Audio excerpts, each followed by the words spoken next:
Comic Geek Speak presents Murd's Time Bubble, the 31st time.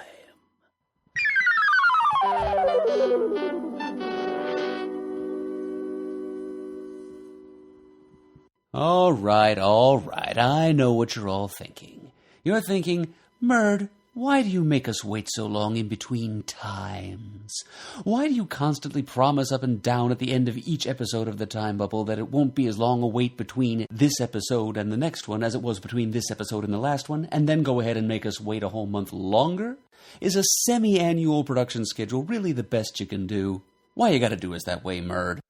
Well, listeners, passengers, import clients, and bubble beneficiaries of all kinds, the answer to these questions that I imagine you're asking yourselves, not that I'm making excuses, but it's a bunch of different things. You all know how it is, one's schedule becomes complicated, things don't align properly, then occasionally one's health isn't the best. My most recent excuse, not that I'm making them, is that I came down with a cold a week or two ago, and that temporarily put the kibosh on my recording this episode for yet another week or two. Sometimes one's work life intensifies to the point that one's working 70 hours a week for a couple of months, and that makes it a little difficult to find room for recording. So sometimes there's a little too much background noise going on, like a house being built across the street from the place where one's living. Anyway, well, long story short, it all adds up to turning around twice and finding that suddenly one is recording an episode of a podcast one had intended to record as far back as March in October instead. And all one...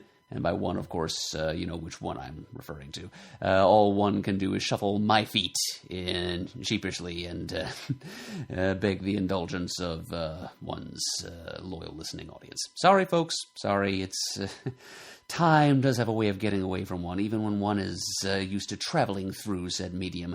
It makes it seem all the more arbitrary and subjective and relative and...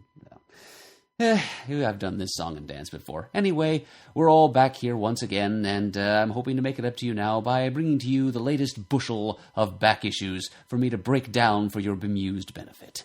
Well, even now that I'm here, though, I have to admit to you that it's kind of a lean crop this time around. This is probably going to be one of the shorter excursions I've made in the Time Bubble. I really only have 3 comic books here to talk about in any detail, but I hope to compensate a little bit for that, at least, by the fact that I've got an extra large stack of tiny bubbles to bring to your attention once the 3 main acts of the episode have been concluded.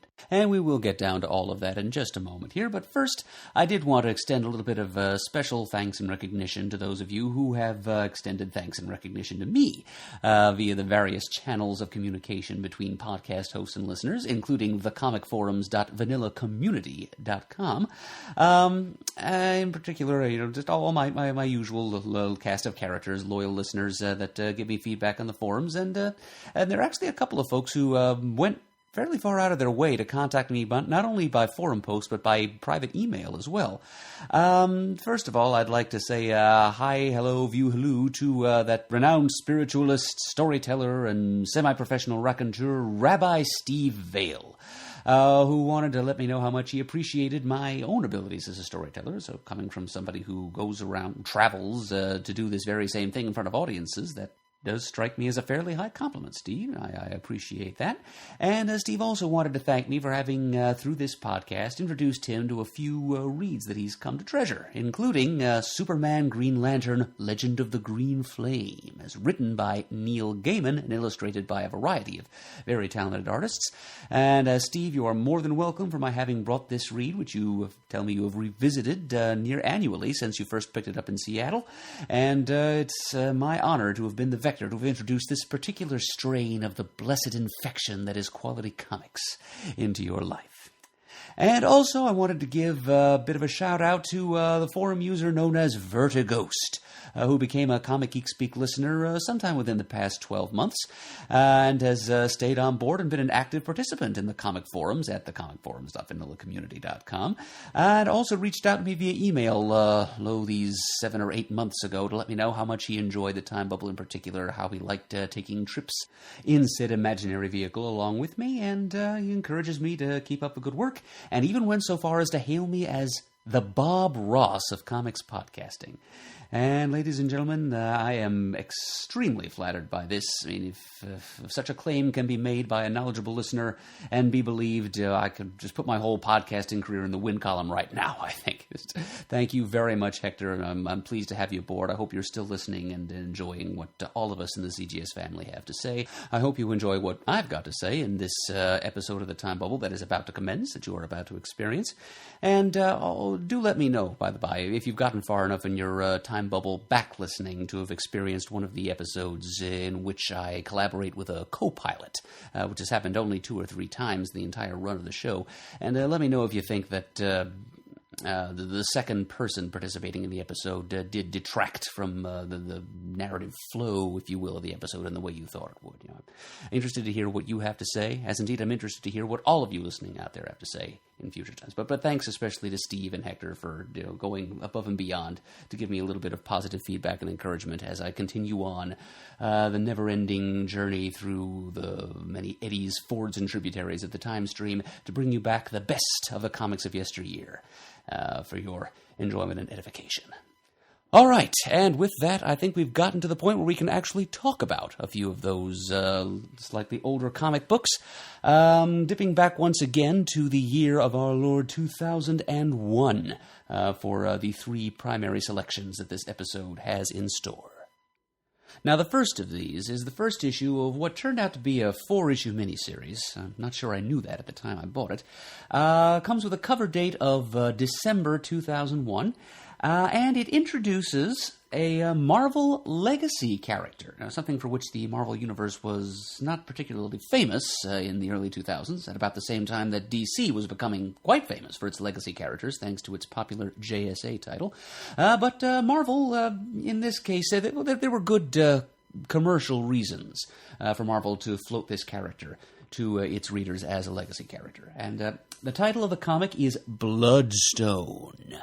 Bloodstone #1. As I said, cover date December 2001, which means it probably hit shelves around this time of year, of October of that year. So it was just in time for Halloween, perfect for the ghostly goings-on within this comic, and therefore perfect for an episode being released at this time of year in 2018.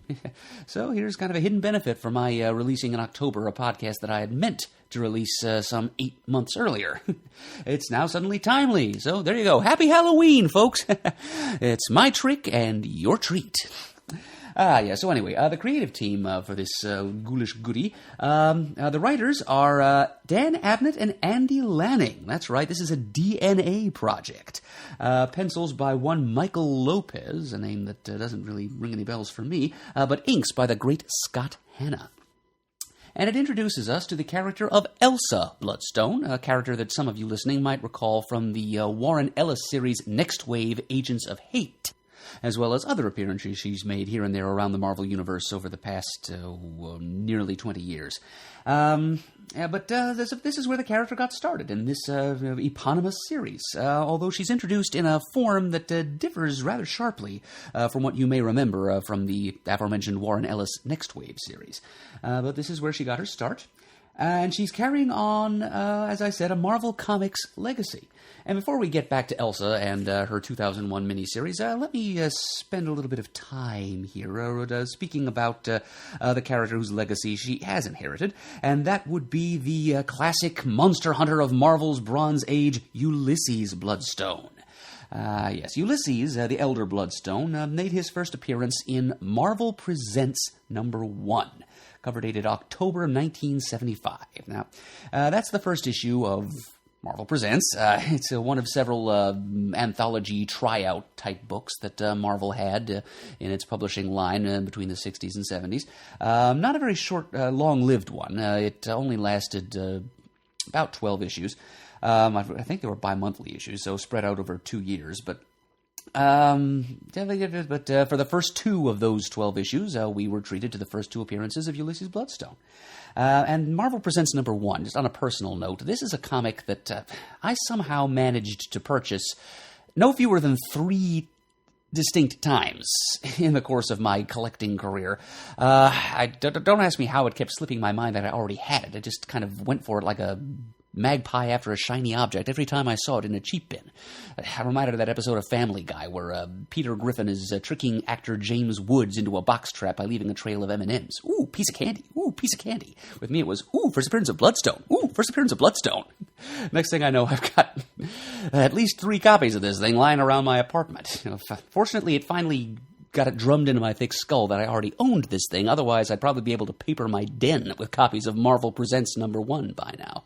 So that's kind of like my own little curse of the blood gem that I was never able to remember that I had this silly thing and I kept buying it. But yes, anyway, that is the first appearance of Ulysses Bloodstone. This is a character that was... monsters were kind of a hot thing back in the 70s, as I'm sure most of you listening are aware. And Bloodstone came about... he was created by a writer named John Warner, who has not been very prolific in the comics medium, developing a germ of an idea that was handed to him by Marvel editors Marv Wolfman and Len Wein, who I think they just wanted a Monster Hunter character, and Warner came back to them with something that was a little more complicated than they maybe had in mind.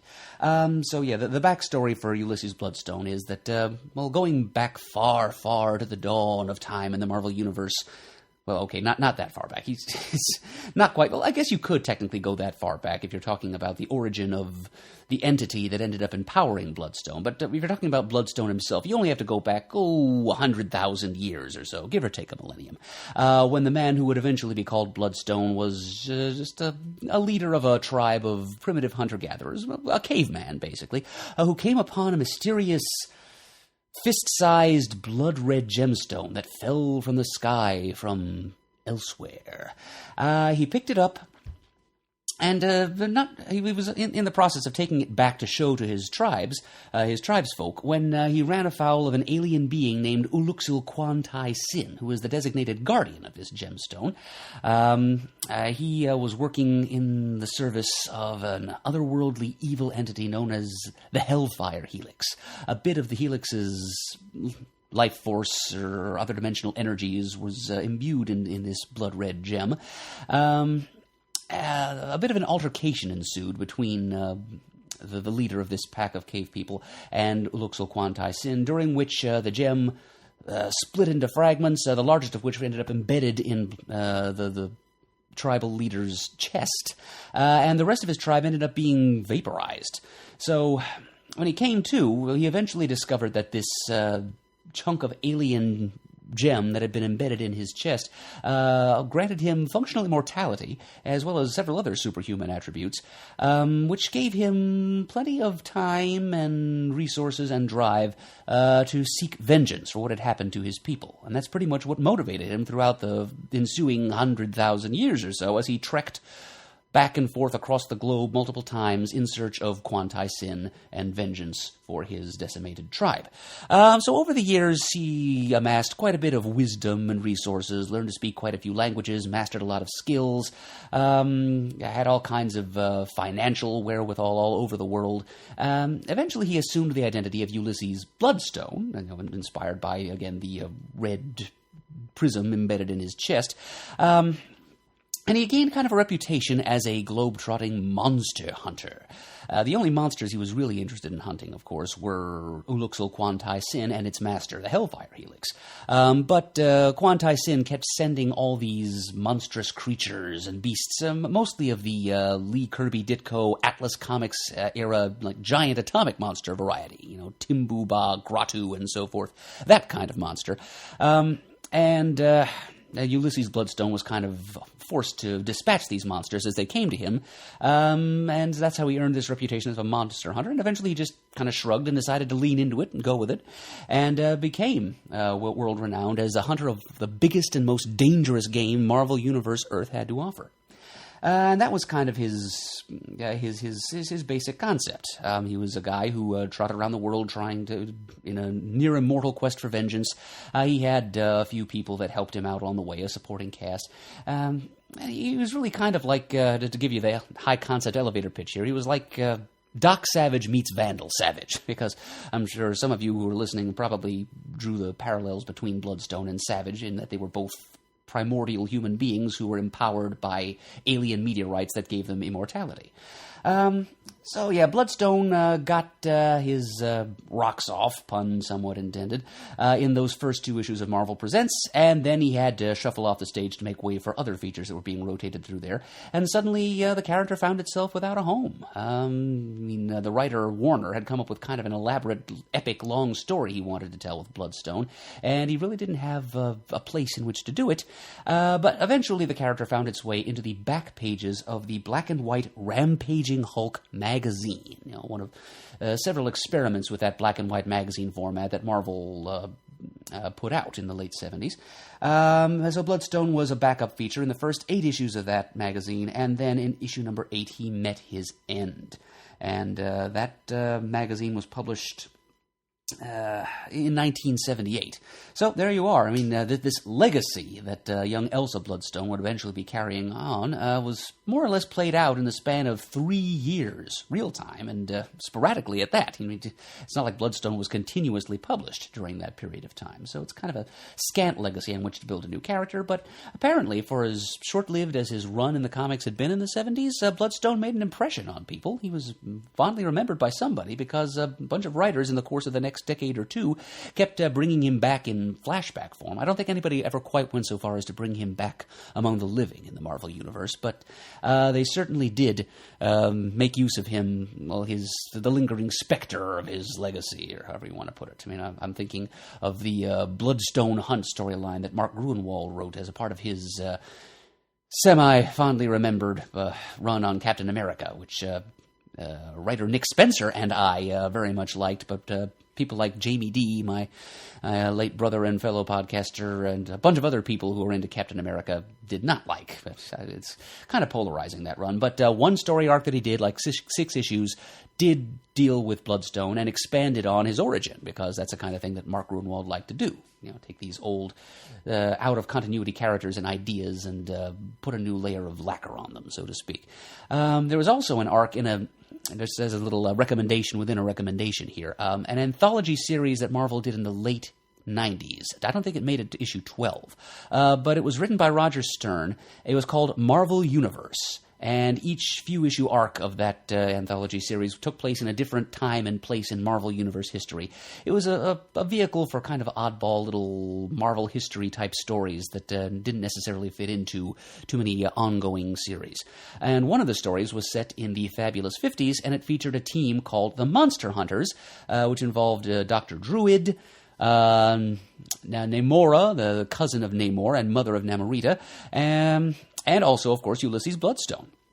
So that's another story that ended up using Bloodstone in kind of a flashback capacity. So there, that is the Ulysses Bloodstone. And here we go, fast forward back up to the present, all the way to the year 2001, and we find the first issue of this comic, which is giving us a new take on the Bloodstone idea. New in a couple of ways, in that it's not only a new character carrying on for her at one time immortal father. Obviously, immortality has its limits. I'm pretty sure the Elder Bloodstone went out destroying all the fragments of the Blood Gem and thwarting any hope the Hellfire Helix had of getting an inroad into this dimension and conquering and destroying everything, which I'm sure was its aim. So that particular Elder God was thwarted, but Bloodstone paid for it with his life, but he finally found peace. But he left behind, apparently, at least one child. I mean, it kind of makes sense that if the guy was around for 100,000 years, he probably had sowed his wild oats a little bit. I mean, over on the DC side, Vandal Savage, there have been a few different stories told at DC by various writers about the consequences of Vandal probably irrevocably altering the gene pool of the entire planet Earth in the DC universe through the use of his Cro-Magnon Cro-Manhood over the millennia. I'm sorry for that. Including, of course, Scandal Savage, his daughter, as used by Gail Simone in her Secret Six series. But this is the first time, I'm pretty sure, when we are told of any possibility of Bloodstone actually leaving behind any heirs. And as far as we're told, and at least in this first issue, I mean, it's, as I said, it's a 4-issue series, and I haven't read the other 3, so I'm not sure exactly what... how far Abnett and Lanning decided to expand the idea of Bloodstone having children. But there is at least one that we know of, and she is the star of this particular show. Yeah, I think I'm going to have to start with the cover, because that's... that's kind of it's sort of a good news, bad news situation, and probably the worst of the news is the cover image they chose to go with, because it's really kind of cheap and cheesy looking. It's computer. The centerpiece of it is a drawn image by the penciler of the issue itself, Michael Lopez. But it's kind of designed to look like the cover to a Gothic novel. There's this kind of cheap looking digitized background, and then there's kind of a frontispiece frame in the middle of it with a big CGI image of like a grotesque carved vampire face with a big blood-red jewel stuck in its fangs like an apple in the mouth of a roast pig. And that's supposed to be a fragment of Ulysses Bloodstone's blood gem, I'm sure. And on either side of it, in lurid green, again, CGI computer-colored lettering, Bloodstone. The cover tree, it sort of reminds me of like the cover of an R.L. Stine Goosebumps novel. It's not really a quality design. And then below it, the cover image itself, framed in this chintziness, it's an image of kind of a classic Gothic horror scene. In the foreground, there's an ancient boneyard with swirling mists in the shape of skulls and ghost faces. In the far background, there's a classic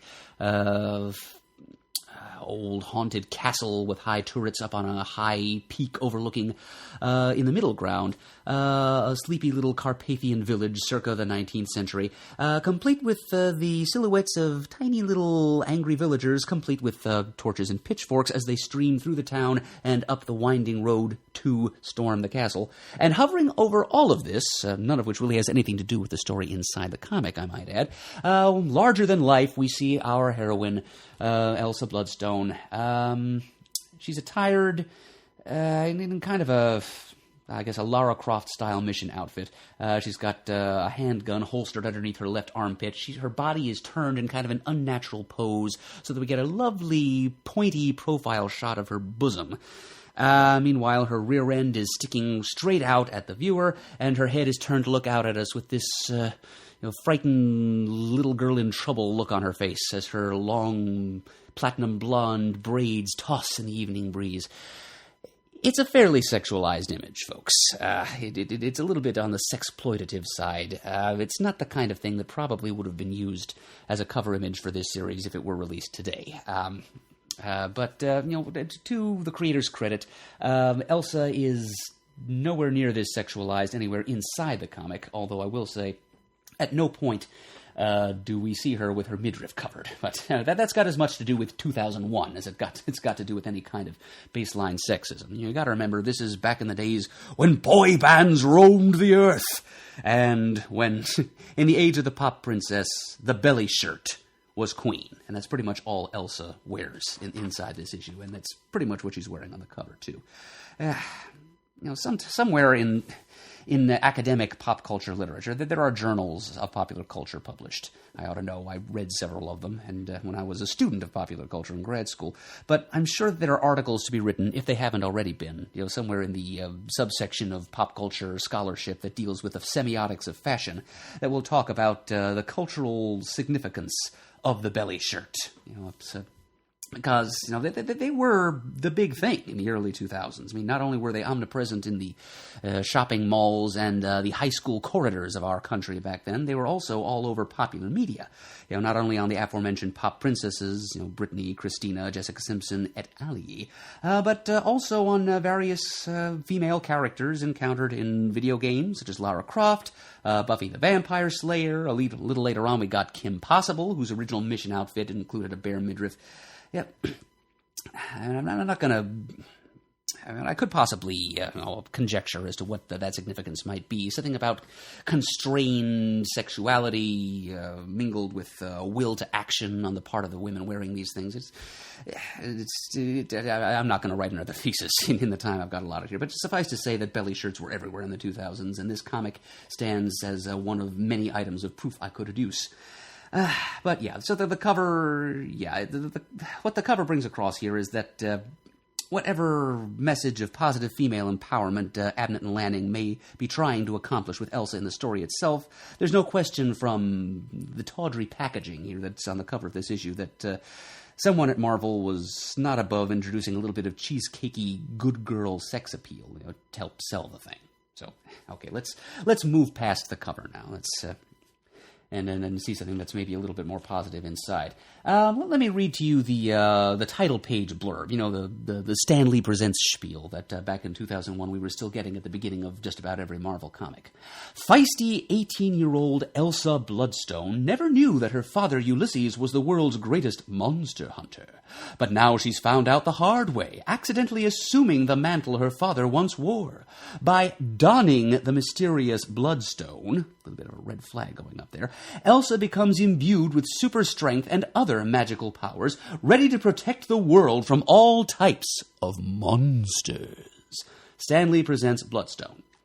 And by all types of monsters, judging by the content of this first issue, what Marvel apparently means is vampires, because this first issue is pretty clearly vampire-heavy, as we shall see, and not by accident, I'm sure. In fact, the title of this first issue story is even Blood Runs Thicker, which is a neat little double entendre. Not only is it a part of that well-known adage about the closeness of familial similarities in relationships, such as between daughter Elsa and her deceased father Ulysses, but it's also kind of a nod to the blood sucked by vampires. So, all right, so off and running here. The story begins as Elsa Bloodstone and her mother Elise are winging their way on an airplane back to the United States to one of the elder Bloodstone's many properties around the globe, his private home, Bloodstone Manor.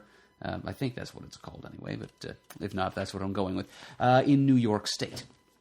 And so they're going there. They've just now, even though, it's always hard to tell how many real-world years equal Marvel Universe years, but by this point, Bloodstone had been dead in real-world time since 1978, so that's 23 years. But apparently obviously it's a much shorter time in Marvel Universe time, but word has just now reached Elsa and Elise, who for the past, 16 years, since Elsa was 2 years old, they've been just sort of roving around Europe, living kind of a itinerant lifestyle as Elise bounces from job to job, and poor Elsa has never really had much stability in her life, hasn't had any friends to speak of, any stable relationships with anyone except her mother. She doesn't really know much of anything about her father, despite her having asked her mother many times. Elise always seems to be evasive and manages to find some clever way to change the subject every time Elsa brings it up, so we're told. Also, as an additional little background detail, Elise is 6 months pregnant, we're told, with a little boy. And presumably the father is someone other than Ulysses, if the two of them have been estranged from Ulysses for as long as they have. And if Ulysses has been dead for as long as he must have been in Marvel Universe time, I'm quite sure that 23 years cannot be compressed down into 6 months of Marvel Universe time. So, anyway, 2.5 Bloodstones, Elisa, Elsa, and little unborn brother arrive at Bloodstone Manor, which Elise has kind of a plan in mind to convert into a museum and curio shop. They're met by Bloodstone's New York attorney, Mr. Charles Barnabas, which is a pretty clear takeoff on the name Barnabas Collins from the gothic soap opera Dark Shadows. He's a famous television vampire, and Mr. Barnabas looks something like a vampire himself. In fact, that's one of several vampire gags to be found in this issue. His assistant, Mr. Dluga, who is of Eastern European descent, is on hand to help with the Bloodstone's bags. They're going to be staying at the Dluga house until a few things are sorted out at the manor to make it more inhabitable. It's kind of gone to seed over the past few years since Ulysses' passing. And Mr. Dluga's father is from the old country. He's brought all of his old world superstitions with him to the United States. He's convinced that Mr. Barnabas is a vampire. And so we get these hilarious heavily accented rants from the elder Mr. Dluga as he screams threats at Mr. Barnabas. "Back, vampire! And get my wooden stake from car! Kill you good!" Yeah, it's funny stuff. Young Elsa. So a word or two about Elsa herself as a character. The Stan Lee Presents blurb describes her as feisty, which is not really a word that I'd use to describe any female character nowadays, as it's a little too easy to be construed as an insult. But even that weren't the case, I still wouldn't use it to describe Elsa, because from what we see in this first issue, she's really less feisty than ADHD afflicted. She's just kind of constantly non-stop cracking wise and just riffing on everything that she sees. She's a little bit on the hyperactive side that way. At one point, her mother actually apologetically mutters to Mr. Barnabas, "I'm afraid that the pause button is broken on my daughter, Mr. Barnabas." And yes, she does have a British accent. Well, I assume she does. It is a plot point here that Elsa, conveniently for the two British gentlemen who are writing this comic, lived with her mother in the UK for a while and has absorbed quite a bit of British idiom. Things like ta for thank you and cheers and so forth. So it's a kind of a convenient out for Abnett and Lanning. Anytime that they haven't quite mastered American English, they can just, anytime Elsa says something that doesn't quite sound like something an American character would say, they can just attribute that to the fact that she lived in the UK for a while. Just clever on their part. But yeah, Elsa, she's just kind of a mile a minute with her, this constant line of patter. And then she just kind of jumps from one silly little joke to another. It's sort of understandable, though, given the stated background for the character, how she's not only a teenager, young, shallow, short attention span, and this, too, in 2001, in the era before smartphones, but having lived this sort of vagabond, gypsy, globe-trotting upbringing with her mother as they roamed around Europe, she's kind of, I imagine she's developed this constant string of wisecracks as a coping mechanism. But defensible though it may be on behalf of her character, if you have to read it in comic book form, this reviewer says that it actually not only gets a little bit tiresome after a bit, it makes it a little hard to get a handle on whatever personality she might otherwise have if she were doing something other than just making constant jokes to amuse herself. It makes you wonder what depth she might have as a character if she weren't always doing that. And it just gets a little abrasive after a while. But I can't even blame Abnett and Lanning too much for this. As I said, it is a defensible trait for the character, given her background. And also, I'm pretty sure that Abnett and Lanning received instructions from higher up to really hammer the humor home. No vampire movie Hammer Films pun intended there. Don't worry. I think they probably were given notes about stressing humor for reasons. I'm being a little bit mysterious here about why certain elements that I'm highlighting about this comic make sense. But I promise I'll string it all together in the end. You will understand. So Elsa has been suffering from mysterious dreams involving vampires and her hunting and killing vampires. In fact, at the middle of this issue, there like 20% of the page count of this story, about 5 pages, is given over to a dream sequence, which kind of gives us the action quotient for the first issue of this series. Elsa dreams that she's this woman of action, just fearlessly tossing herself into the middle of a den of fearsome Nosferatu and going to town on them, just staking vamps and making quips. And it's pretty madcap humor involved here. It really doesn't fit too well with the rest of the issue, but it is, of course, just a dream sequence.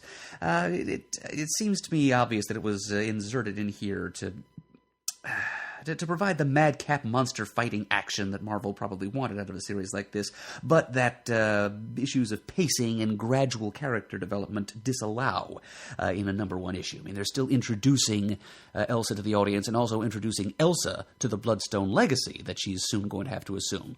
So she doesn't even know she's a vampire hunter, or a monster hunter, yet, in the first issue of this comic. So they can't exactly have her jumping around and killing vampires and slinging one-liners around, unless they do it in this clever form. Just have her having prophetic dreams of her doing it. As I said, it's a little out of place in the issue. It reads a little bit like it's horror and it's slapstick humor put together. It reads a little bit like early Mad magazine stories, or maybe something something Dan Parent would do. But it sort of feels to me like a pitch reel, maybe a sequence that Abnett and Lanning put together to sell Marvel on this concept, or their take on this concept, since, as I said before, I think this is probably an idea that Marvel had and that they hired Abnett and Lanning on to develop for them. It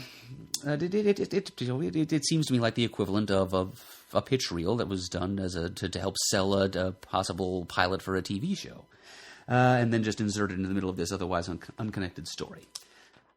So Elsa, she's been haunted by these dreams, and she feels they're kind of intensifying now that she's back in her father's main dwelling place. She spends the following day just kind of knocking about the empty halls and libraries and trophy rooms of the mansion, doing whatever she can to entertain herself, riffing on everything she sees. She finds a giant portrait of her father, long flowing blonde hair, shirt opened to reveal his rippling biceps all the way down to his belly button. She makes some crack remark about what if the Bee Gees and Fabio had mated, and that kind of is what Ulysses Bloodstone looked like, come down to it. But eventually she finds the inevitable hidden passage. She opens the cloche dome over a crystal skull, and a bookshelf swings open, and she goes through the hidden passageway, joking all the time, finds one of her father's hidden wardrobe and gadget caches, continues making jokes about what she finds there, but then suddenly she's set upon by a bunch of tiny magical organisms. They kind of look like little living raisinets, like little blobs of ectoplasm that swarm all over her body and are just about to do her in, when she's rescued by the heretofore unseen, mysterious, misshapen, but kindly caretaker of the manor, who is pretty obviously a Frankenstein's monster. He introduces himself to Elsa as Adam, but even Elsa, new to this whole situation as she is, can see by the stitches all over his face and the peculiar shape of his head, he's kind of a Frankenstein's monster. The jury is sort of out at this point as to whether or not he is the Marvel Universe monster of Frankenstein, who's kind of a long and tortuous history in Marvel Comics. But even if he isn't, there have been enough other secondary ersatz monsters of Frankenstein that have popped up in Marvel Comics over the years that somebody could easily enough earn a no prize by saying that, hey, this is just one of those other second-string Frankenstein's monsters that Bloodstone happened to come across and adopt, so to speak, somewhere in his adventures, and brought back to his New York estate to be its caretaker. But he kind of takes Elsa under his wing, calms her down, and Elsa immediately gets back in her comedic form and makes some Star Wars reference, and to her surprise, Adam actually gets it. He chuckles and says that he has that movie on Betamax. And Elsa immediately feels pity for him for that, and then rather cheekily she presses the advantage and says, "Oh, you like movies, eh? You like James Whale movies?" James Whale being, of course, the director of the original 1930s black and white Frankenstein movie. And Adam just kind of says, I don't think I know him. Is he anything like John Hughes? Good one there, DNA. And eventually, Adam gets down from the shelf a special bequest that he tells Elsa Ulysses himself. Apparently, he did remember that he was a father of at least one child. He had set aside something special for her when she was old enough. And it is a bloodstone choker.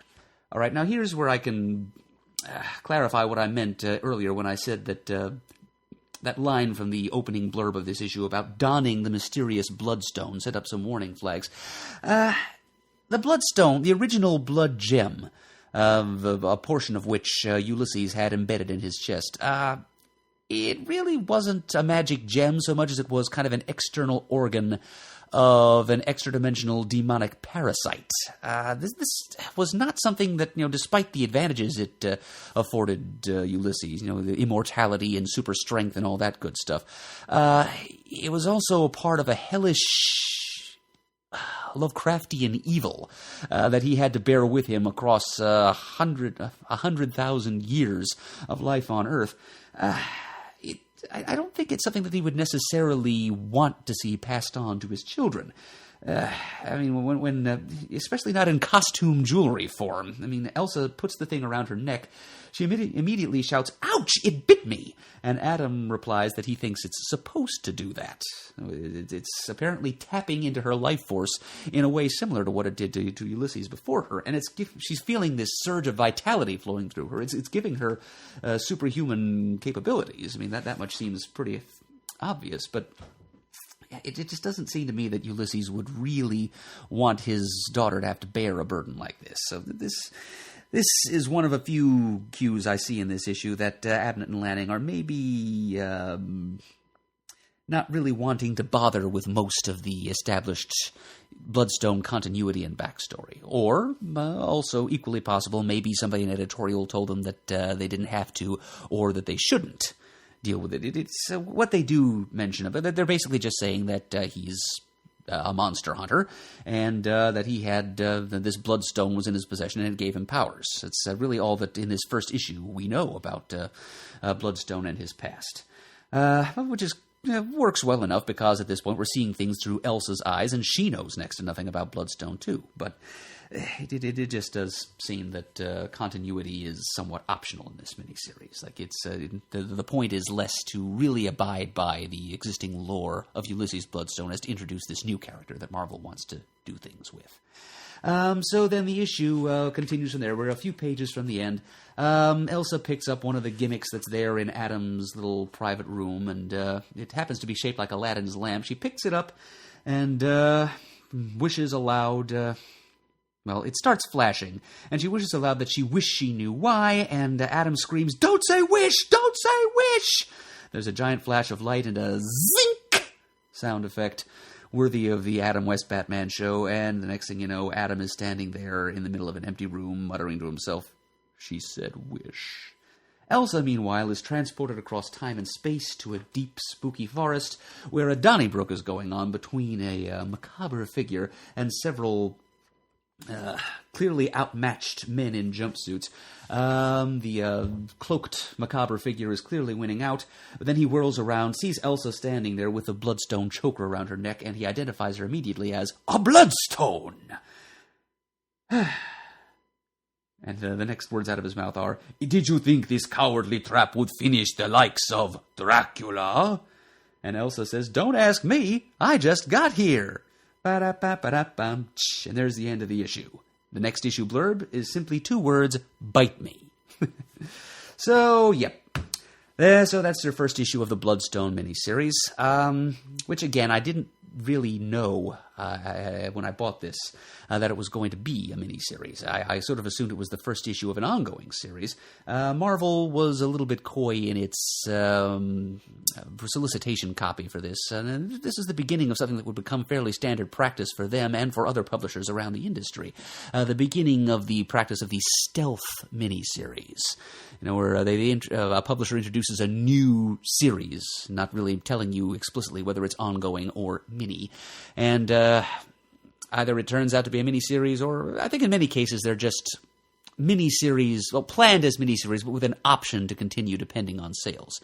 But this is one of the first instances I can recall when Marvel solicited a new series that turned out to be only 4 issues in duration without their having copped to that in the preview solicitations. But I just bought the first issue. If I'd known it was going to be 4 issues, I might have committed to just going ahead and buying the other 3 that followed. But as it was, the reason I bought this was I did, as I often did do back in my callow youth as a comics collector, I was playing first appearance lotto, which means that I picked up this issue not because I had any real interest in the story or the new character, so much as because I wanted to get on the ground floor just in case this new character being introduced here went anywhere, and the issue eventually garnered some secondary market value.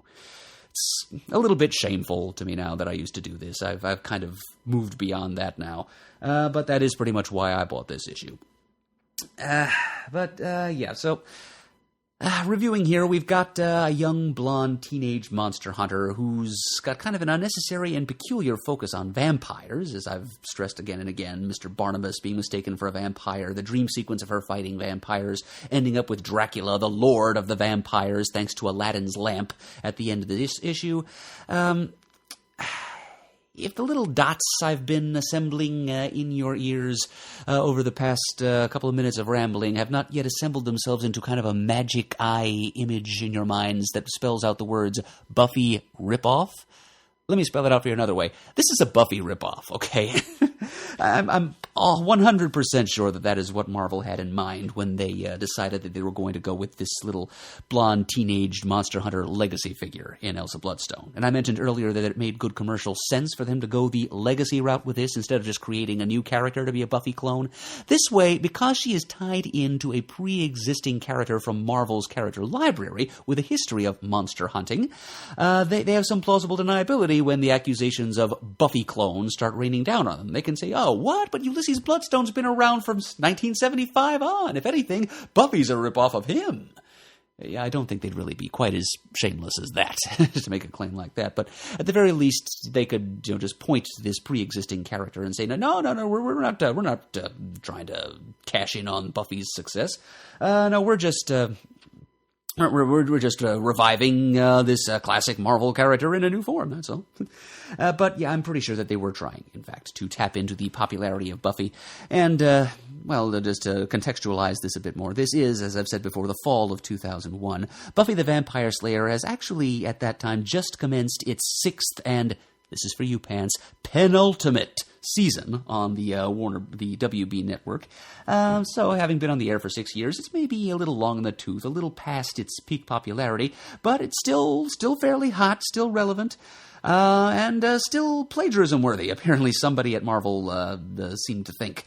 So it is that this thing gets off the ground here, and the fact that it's emphasizing vampires so hard also makes this seem much more likely, because really going back to the original Bloodstone stories of the 70s, vampires were not really his specialty. They weren't the kind of monsters he tended to go after. He was more of an, as I said, giant atomic Atlas Comics era monster kind of guy. He was more of a kaiju hunter than a vampire hunter.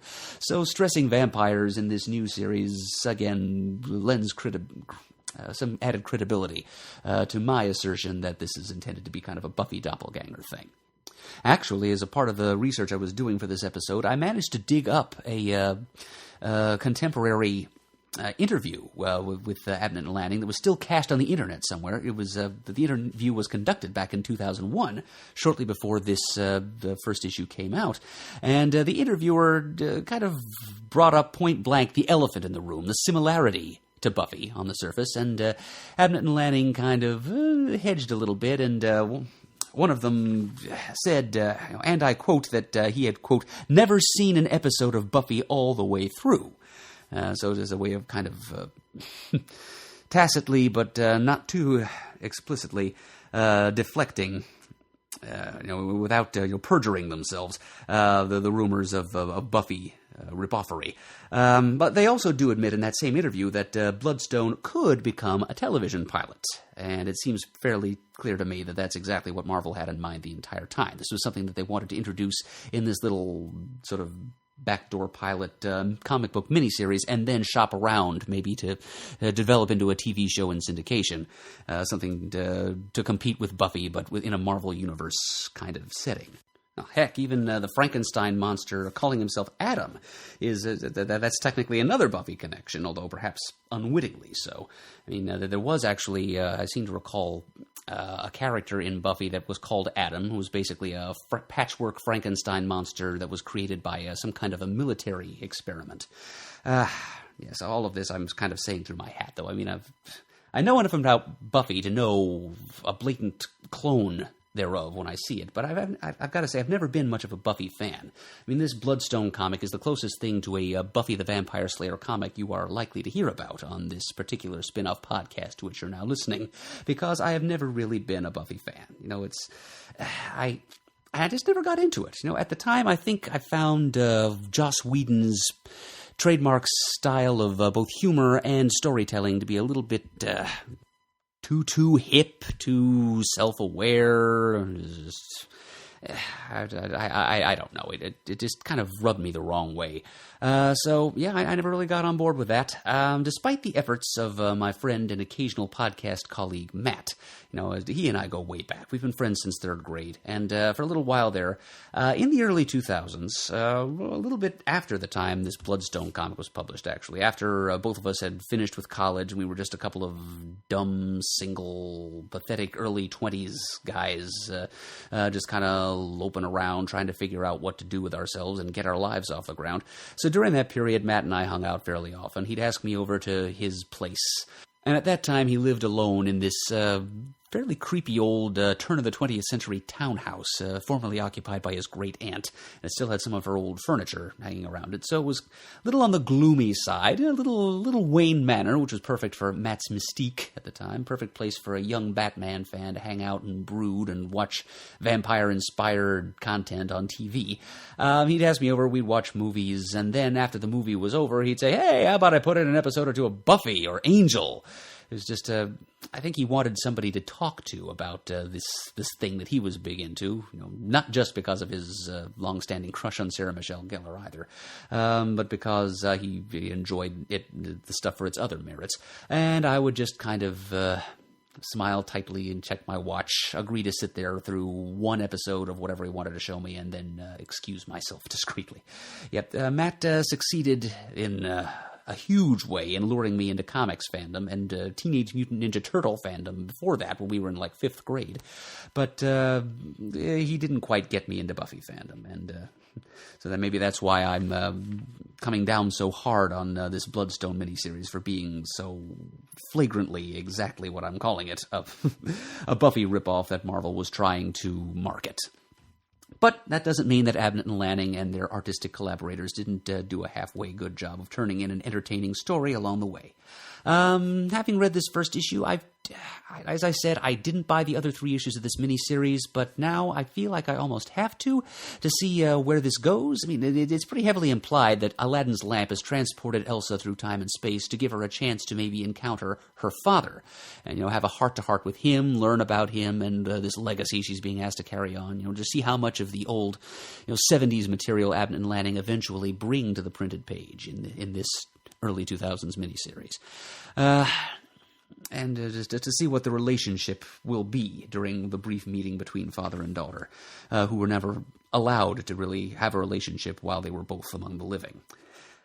So I would like to see how that plays out, and also because this miniseries is such a time capsule item, it does embody certain, identifiable trends of the era in which it was made. The belly shirt thing, the Buffy popularity thing, and so forth. So, since time capsule items are pretty much what this podcast of mine are all about, I would like to read the rest of this and see how it goes. Although, if I'm going to take a step back here and say a blanket statement or two about this first issue as a whole, from what I've seen in the first issue, the whole concept and Abnett and Lanning's approach to it plays a little bit too tongue-in-cheek. Like I said, I think somebody in Marvel editorial probably urged them to make it funny, just to bring it more in line with the sensibilities of Whedon, per se. But I think they went a little bit overboard. I mean, it's played for laughs even more so than Buffy ever was. It was written with a TV pilot in mind, so they wanted the humor present.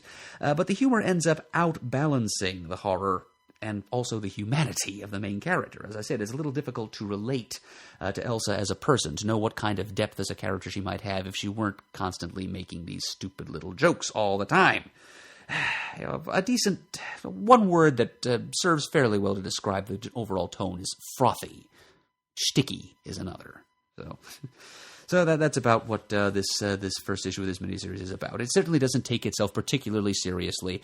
It doesn't take its main character particularly seriously, which might be seen as problematic here in 2018. But the character, as I said a little while ago, did find a future home in the Marvel Universe, albeit in a somewhat altered and reimagined form.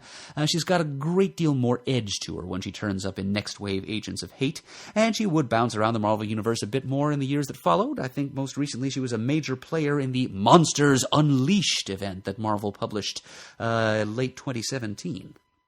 So, but she... after this first issue, her hair is kind of a peroxide blonde, but after that, she becomes more of a woman of action, more hardcore as a monster fighter. I think Ellis maybe didn't quite understand Abnett and Lanning's take on her, that she didn't really know much about her father or about how to fight monsters.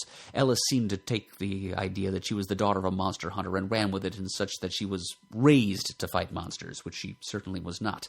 Also, visually, that bleached blonde hair of hers, so reminiscent of many of the pop princesses of the day, and also, Buffy herself, had become kind of a deep blood red. And I think a couple of things were tried with heavy gothic eye makeup too, to make her seem a little bit more intense and scary. So yeah, a couple of tweaks to her personal look to make her seem a little bit less Sarah Michelle and a little more bat out of hell. And so that's what you can expect if you see Elsa Bloodstone in a comic nowadays. But if you have seen her in any comics that you've read from Marvel over the past several years, and you're curious as to how she got started, under what conditions, and for what ulterior motives, do maybe check out the 4 issues of the Bloodstone miniseries. And as my usual proviso is, if you can find them on the cheap, your local comic shop's dollar bin or at a con someplace. It's Abnett and Lanning, and they usually do spin you a good yarn, no matter what conditions they're asked to work with. So there you go, the beginnings of Elsa Bloodstone in Bloodstone #1. Now, from the genesis of one character, let's move on to the demise of another, also moving in the process from Marvel to DC. Another comic from roughly the same time range, a little earlier in the same year, though. Exactly when is something of a mystery. The cover date says April of 2001, but the indicia inside says June. It suggests to me that perhaps this comic didn't come out quite on schedule. It might explain the disparity in dates. But in any event, what I'm talking about here is the 60th and final issue of Garth Ennis's Hitman. That's right, the final ride into the sunset for its title character and his good buddy Nat. As seen on the front cover here. They're just both of them getting up from their table at their favorite bar and striding into a white void, which, as we know, is kind of the symbol of primordial nothingness and pre-creation in comic books. From blank pages were ye made, and blank pages shall ye be. Yes, anyone who's paid attention to Crisis on Infinite Earths and the Crisis Tapes, another CGS spin-off podcast in which I'm involved, we go into a great deal into the symbolism of the white antimatter in that comic. So we have the two main characters, Tommy and Nat, striding off into the void on the front cover of this 60th and final issue. So yes, Hitman comes to a close in this issue. It's written and drawn by the series-long stalwarts Garth Ennis himself, who originated the main character. It's his baby. Drawn by John McCrea, inked by Gary Leach. Now, McCrea and Leach were on board with this series for almost the entire run. There were 1 or 2 fill-ins along the way, but by creative teams that Ennis holds in such high esteem that, as he admits in his elegiac essay and what would be the letters page near the end of the issue, he doesn't even consider those replacement teams to be fill-ins at all, and colored by Carla Feeney, who colored every single page of every single issue of the run. That's pretty darned impressive. Edited by Peter Tomasi, formerly edited by Dan Raspler, who greenlit the book in the first place, to whom Ennis gives special thanks in his essay for letting him get away with certain things, for having faith in his own twisted tastes, and letting him, try some things that a lot of editors wouldn't on a mainstream, non-Vertigo, albeit non-code approved DC Universe title. So Ennis feels he owes those 2 editors a debt of gratitude for keeping him on a loose leash, shall we say, just reining him in just enough while still letting him get out the tone for the adventures of the main character that he wants. All right, so issue number 60 is simply titled Closing Time. That is also the title of the 8-issue arc, of which it is the final chapter. And as I said, it's the final issue of a 60-issue series, a 5-year run. Still, all things considered, leagues better than might have been expected for this character. I mean, the main character, now I keep saying title character here, but Hitman, it should be pointed out, is not a name that said character ever uses in reference to himself. It's not his nom de guerre, it's not his code name, since that belongs to the superhero costume and clubhouse set that he holds in such contempt.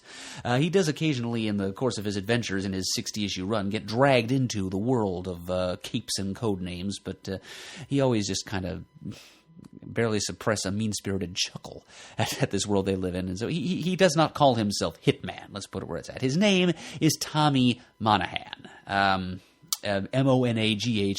a good old Irish-American boy from the wrong side of the tracks in Gotham City, had an awful childhood, a lousy, tumultuous upbringing, and ends up going and just kind of drifting into organized crime and becoming a killer for hire. Hence the title. It's more a description of his job, his role in life, than it is any kind of a sobriquet that he adopts for himself for his own personal use. But although he is a hitman, although he does kill for money, he does follow a certain code of honor. Garth Ennis is fond of masculine codes of honor. It's kind of a recurring theme in his work, that he only takes out contracts on people who deserve to be killed. So he's sort of a virtuous assassin. And let me also say here, just as a personal side note, I understand now that the surname of the character is probably supposed to be pronounced Monaghan. But for a long time, when this character was actually appearing in comics, I'm positive that I was pronouncing it Monaghan in my head to myself. And if at some point in this, the ensuing review, I revert to doing that, please go easy on me here. I grew up going to school with a few kids who had similar surnames, McGettigan, Hannigan, and they all used the hard G in there, so it didn't really occur to me that that final syllable would be pronounced Han. So if I go back to calling him Tommy Monaghan while I'm going along here, you'll understand why, and I ask you to cut me a little bit of slack. But what's in a name, after all? So anyway, Tommy, well, maybe we'll just call him Tommy to steer clear of the whole hornet's nest there. He first appeared back in 1993 as a part of DC's Bloodlines crossover. Garth Ennis was writing The Demon at that time, and he introduced the character through that. So the basic origin for Tommy as or rather his entree into the demi-monde of superheroes and villains and their silly little pajama games, came when one of 7 parasitic alien beings, each of which was patterned upon a particular biblical one of the 7 deadly sins of biblical lore. They were going on a feeding frenzy on Earth, inserting their feeding appendages into the spines of various hapless human beings and sucking out their spinal fluid. Most of them just died from this, but a few of them were lucky enough to have metagenes triggered, and that is what happened with Hitman Tommy Monaghan.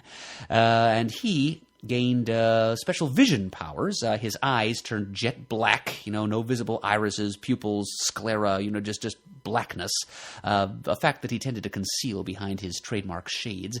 And these black eyes of his now had superhuman vision powers. He could see, he had X-ray vision, I think infrared. I believe he had a couple of other superhuman capabilities as well, but mainly the vision stuff. Which sort of aided him in his career as a hitman. He ran afoul of Etrigan the Demon, of course, and kind of stuck around as a supporting character in that title until it reached its conclusion. And then Garth Ennis kind of jumped straight from there into the ongoing Hitman title. And just hit the ground running from there and carved out new blood-stained corners of the DC universe for himself to play in through that title, which lasted a darned impressive 60 issues because, goodness knows, no other new blood character coming out of that Bloodlines DC Annuals crossover in 1993 lasted anywhere near as long or met with anywhere near as much fan acceptance and appreciation as did our boy Tommy. But even so, Ennis admits, again, in that sort of a postscriptum essay at the back of this book, in which he gives he says his thanks and acknowledgments. He cops openly to wishing that this series could have gone on longer than it did, because he really loved writing these particular characters. And he has a real soft spot for Hitman, and he said it was a real thrill for him any time that he was talking to a fan at a convention who told him how much he loved Preacher or what have you, and then would lean in conspiratorially as if they're sharing some cool little secret and would whisper to Ennis that he likes Hitman best, and Ennis would just kind of grin and nod his agreement. So, yeah, 60 issues is still a darn good run, given what Tommy was up against, the conditions of his conception. But, yeah, that's largely thanks to the creative team, really, because Ennis had a certain something he wanted to say with this character. He was blessed with certain like-minded collaborators, editors, artists, etc., all of whom Ennis tells us in this essay, which I guess you kind of have to read in order to get a handle on Ennis's parting thoughts for this series. Kind of a necessary prerequisite for his collaborators to work with him and get what he's trying to do with Hitman was to understand and accept on some level that the movie Kelly's Heroes might just be the greatest movie ever made in a certain way. Because that's kind of the vibe that Ennis was going for with Tommy, his pal Nat the Hat Walls, and the other bunch of kooks, weirdos, and cutthroats that they hang out with at their favorite watering hole, Noonan's Sleazy Bar, on the wrong side of Gotham. And that is actually the name of the place. It's self-described Noonan's Sleazy Bar. This is not a judgment on my part. It's the Noonan family's words, not mine. An unpretentious lot, they, and much like their preferred clientele, they know what they are, where they stand in society. They're not afraid to call a greasy spoon a greasy spoon. But this was the favorite hangout for Tommy and company. It's where just about all the issues of this series feature at least some time spent at Noonan's. And this issue is certainly no exception, being closing time at Noonan's Bar, and also, figuratively closing time for the series. This was kind of the meeting place for the main core group of characters who are affectionately nicknamed Tommy's Heroes. And I do want to give a shout-out at this point, before going on, to a certain member of the comics forums who used to post as Tommy's Heroes. For a long time, I didn't know just what that forum handle was supposed to mean. I thought maybe it referred to some local charity or other that he was active in. But no, as it turns out, I believe it was a Hitman reference. And Tommy's Heroes just recently poked his head in at the comicforums.vanillacommunity.com to say hello. And Tommy, Tommy's Heroes, whatever your name is in real life, I want to say I'm glad to know that you're still around, still listening. Thank you for checking in to let us know you're okay. Yeah, and I get it, man. I understand why you called yourself that, having finally read this final issue, this swan song of this long-running Ennis title. So I see the light. So and once again, thanks for sticking with us and letting us know you're all right. All right, so Ennis's misgivings over ending this series prematurely, so he felt, notwithstanding, to all good things must come an end, and Ennis does at least end this series on his own terms, ends this character on his own terms, because, alas, Tommy and Nat do not live beyond the final page of this issue. Ennis is able to send them out with a bang and make sure that they don't just end up kicking around limbo of the DC Universe only to be dredged up by some hack writer later on and used as cannon fodder in some event later on down the line. It isn't the last story Ennis used with these characters, told with these characters, though. I mean, there was a JLA Hitman miniseries published a little time later on, and a particular group of supporting characters from the book, a group of costumed malcontents and maniacs pretending to be superheroes, calling themselves Section 8, led by the breakout character Six-Pack, the Drunk Avenger, a guy who gains superhuman strength when he's drunk out of his mind. They don't appear in the final arc of closing time. They kind of had their send-off a little bit earlier. But they would also come back to the DC Universe just as recently as a few years ago. Even here in the New 52 era, Garth Ennis was lured back to DC to tell another mini-series or two worth of stories featuring Six-Pack, Dog Welder, and their mates from the Section 8 team. But for now, as far as anyone knew in the spring of 2001, this was the end of the road for Tommy. And he's going out in style, a 48-page final issue, although the final 6 pages of that page count are actually taken up with pinups, to bring this Tommy's little personal shapeless crusade of craziness and bloodshed to an end. It begins with Tommy and his pal Nat the Hat sitting at their usual table at Noonan's Sleazy Bar, and Tommy musing, "You know what? I think it might be time for Butch and Sundance." And it ends with the two of them, friends to the end, lying dead on the ground, side by side. But in between point A and point B is a story of sacrifice and quixotic nobility in this crazy and undeserving world. Tommy and Nat have kind of entered into a suicide pact with one another, where they've determined to go out doing a good and decent thing. There's a young woman named Maggie Lorenzo, She is pregnant with a little boy. She witnessed something that she shouldn't have, and now there's a whole cadre of government spooks who want to see her dead. So Tommy and Nat have assigned themselves as her personal protectors. They're going to try and run a gauntlet of bloodthirsty government agents to try and get Maggie out of the country, across the pond, into safety. And so they in the course of the issue, they sit around, they ponder their motives, they look back on their lives and the many, many, many regrets that they've accumulated over the years, and how they hope that this one decent thing they're trying to do will in the end redeem them from them. We get little appearances by a variety of supporting characters that they've known along the way. Those that have survived anyway. There really aren't that many of Tommy's heroes left to make it to the finish line. But in the end, they steel themselves and do what they feel they must do. They bid their final farewell to Noonan's sleazy bar, and to, in particular, one supporting character that's still left hanging around from Ennis's run on the Demon. In addition to Tommy Monahan himself, there is Bator, who is a demon, a minor demon who kind of resembles a humanoid tapeworm wearing a pillowcase, who for a time was Lord of Hell. He was Lord Bator. If they'd called him Master, perhaps you'd understand the joke behind the name. Something that Ennis didn't quite manage to get away with at the time, but probably would have just a few years later. But anyway, Bator is around. He's now running Noonan's sleazy bar, and he's there to bid a fond farewell to Tommy and Nat. Usually all Bator ever does is shout, I am Bator, over and over again. And remember, this is in 2001, long before Groot developed such an affectation in Abnett and Lanning's Guardians of the Galaxy. But he just shouted, I am Bator, all the time. But he manages to squeak out a different expression, goodbye, boys, as Tommy and Nat go out to do what they need to do. And it's surprisingly touching, but lest you think Ennis is going soft, he immediately turns around and has Bator do something vile and loud and disgusting. Right after one of the barflies in Noonan's tries to call him on having said something other than I am Bator. But, long story short, Tommy and Nat do indeed go out like Butch and Sundance. They face up to these overwhelming odds. They managed to get Maggie Lorenzo to safety with a little help from one virtuous intelligence agent, at least one Catherine McAllister, whom Tommy has apparently won over with his scruffy, misguided sense of nobility and goodness.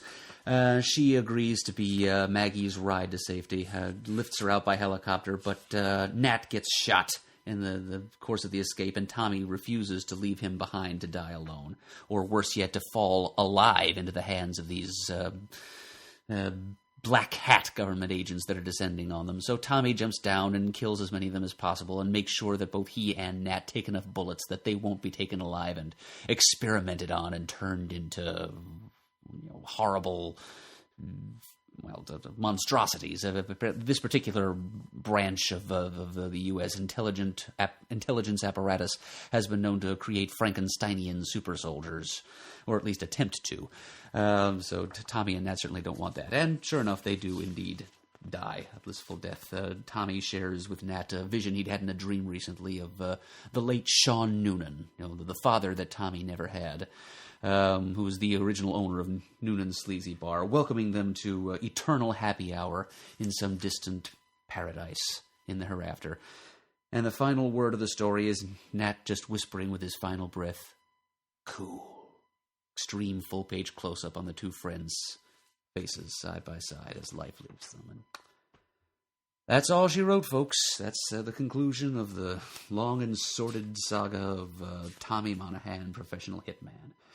And to eulogize him, a couple of pages prior to that, there are three important women in his life. One of them has been a kind of a long-standing supporting character in the series, an ex-cop named Deborah Teagle, with whom Tommy had kind of an on-again, off-again romance that he finally recently cut off for good.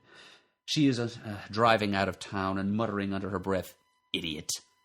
Next panel, we see Catherine McAllister, the agent who is acting as the getaway driver for Maggie Lorenzo, looking down at Tommy's self-sacrifice, which he had screamed at him not to do, and saying, "Stupid, stupid bastard."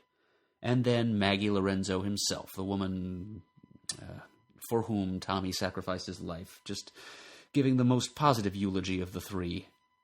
Tommy, just whispering his name. This is a woman who declared to Tommy earlier in the issue her intention to name her unborn son after him, and Tommy gives her a nice long monologue about how terrible an idea this is and how she should immediately forget the idea. Let me quote from it to you. "That name comes from a cold, used-up, stupid little place across the ocean, i.e. Ireland.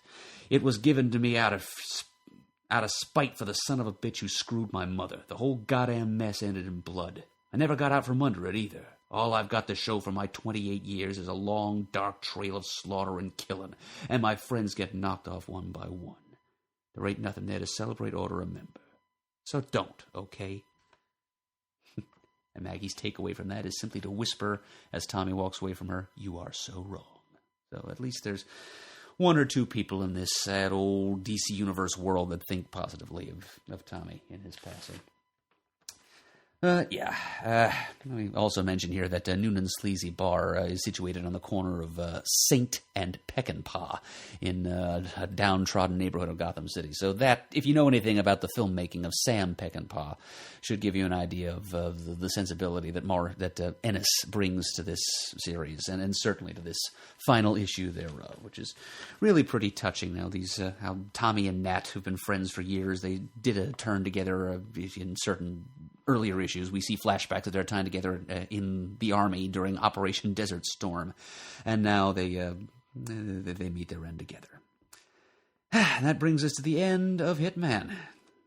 You know, I gotta confess at this point, Hitman is not really a series that I've followed very much through its run. I own, checking my records, I own exactly 11 issues of that run, including issue number 34, in which Tommy has a heart-to-heart with Superman, of all people, and, of course, the legendary Zombie Night at the Gotham Aquarium two-part story. But yeah, I just couldn't find it in me to read the series month to month. You know, in my early 20s, I just wasn't ready yet for Ennis's signature combination of cheek and charnel back in my college days. You know, witness the fact that I hadn't read, I went without reading Preacher until the last 2 years. A special thanks again to our friend and listener Rob Anderson for donating his collection of Preacher trades to the CGS library, giving me the opportunity to finally experience that series for myself at a later, less sensitive time in my life when I could handle it and somewhat appreciate it. So thank you, Rob. Those trades are now a permanent part of the CGS library on display in our brand new studio. But even though I didn't have a taste for what Ennis was trying to lay down in this series, or in most things he was writing in the early 2000s at the time, I am glad that I picked up this last issue. You know, I didn't buy it off the rack. I wasn't about to pay full price, which happened to be $3.95, which is kind of steep in U.S. dollars for a single comic at that time, even if it was 48 pages. I actually bought it at what was my LCS at that time, the Comic Swap in State College, PA, which I frequented every Wednesday afternoon while I was a student at Penn State University. They would often have, maybe twice a year maybe, they would get out their lingering back-issue inventory and have these big quarter-bin clearance sales, which until I discovered Wild Pig comics were like the ultimate in comic book binge buying for me. I made some pretty great finds at those sales, and this issue of Hitman was one of them. I bought it for $0.25, because, as I said, I wasn't about to buy it at full price. I found some other neat things at that particular... it must have been the fall quarter bin sale, and I have a few other things that I'm pretty sure I got at that same quarter sale that I can tell you about in brief, in quick pop form, towards the end of this episode. But, yeah, it might be a little bit morbid of me, but I do like to collect the final issues of series, especially, not really quick series that are a blink and you missed it, series that last at least a year, maybe series that last not quite as long as their writers would have liked, and Hitman is actually an example of that, as I've said, despite its having run for a solid 5 years. But it interests me, because these final issues, as circulation figures start to come back in, and comic shop owners discover that they're not selling very many copies. The publishers then discover that they're not selling as many copies to the stores. The print runs tend to get lower towards the end. So these final issues tend to be rarities with a certain collector's cachet to them. So there's that. But more important to me, as far as collecting last issues of series, I find that these final issues contain little spikes of terminal creativity coming from creative teams with nothing left to lose. The series is on its way out anyway, so it's interesting to watch as these series flame out like shooting stars. It can be fun to see the color and intensity of starlight that they emit. At what spectral wavelengths they flare out. Which is all heavy-handed metaphor for my interest in how these creative teams resolve their dangling plot lines, or how much they bother to resolve things. Or do they leave things open-ended? Leaving open the possibility for either they or other creative teams to pick up where they left off at some later time, or do they just turn and burn, just to take the scorched earth approach and just leave none of the toys unbroken? It's interesting to see how these creative teams tend to conclude, finish what they didn't get a chance to explore at the length they would have liked. And Ennis seems to have chosen sort of a turn and burn approach. As I've said, he didn't want anybody else to get their hands on Tommy and use him in a way of which he wouldn't approve. So he got to have his own say. He ended the series on his own terms. And I'm glad that I happened to add it to my collection of final issues of things. Having read it, I don't really feel a strong urge to go out and collect the rest of the series. The other... what did I say? I have 11 issues, so 49 issues of the series that I don't own. Because I kind of feel that this final issue contains the best of it. It's redemptive of the entire run. And something tells me that going back and reading what I'd missed would really only, if anything, detract from the experience. I feel like I've gotten the best of Hitman in this last issue. It's a good comic to own. I'm glad that I have it. If you have any interest in the series, if you're an Ennis fan, you should probably seek out more issues than I have in my collection, but definitely don't fail to get issue number 60 in there as well. And let me take a moment now before I proceed to give a special tip of the cap, or a tip of the bubble bowler, if you'd rather, to fellow comics podcaster Eric and his friends at the Cowcast, which is an in-house comic-related podcast at Eric's store, Cowabunga Comics up in Wisconsin. Pants and I happened to meet Eric and joined him for dinner when we were down in Charlotte for Heroes Con this past June.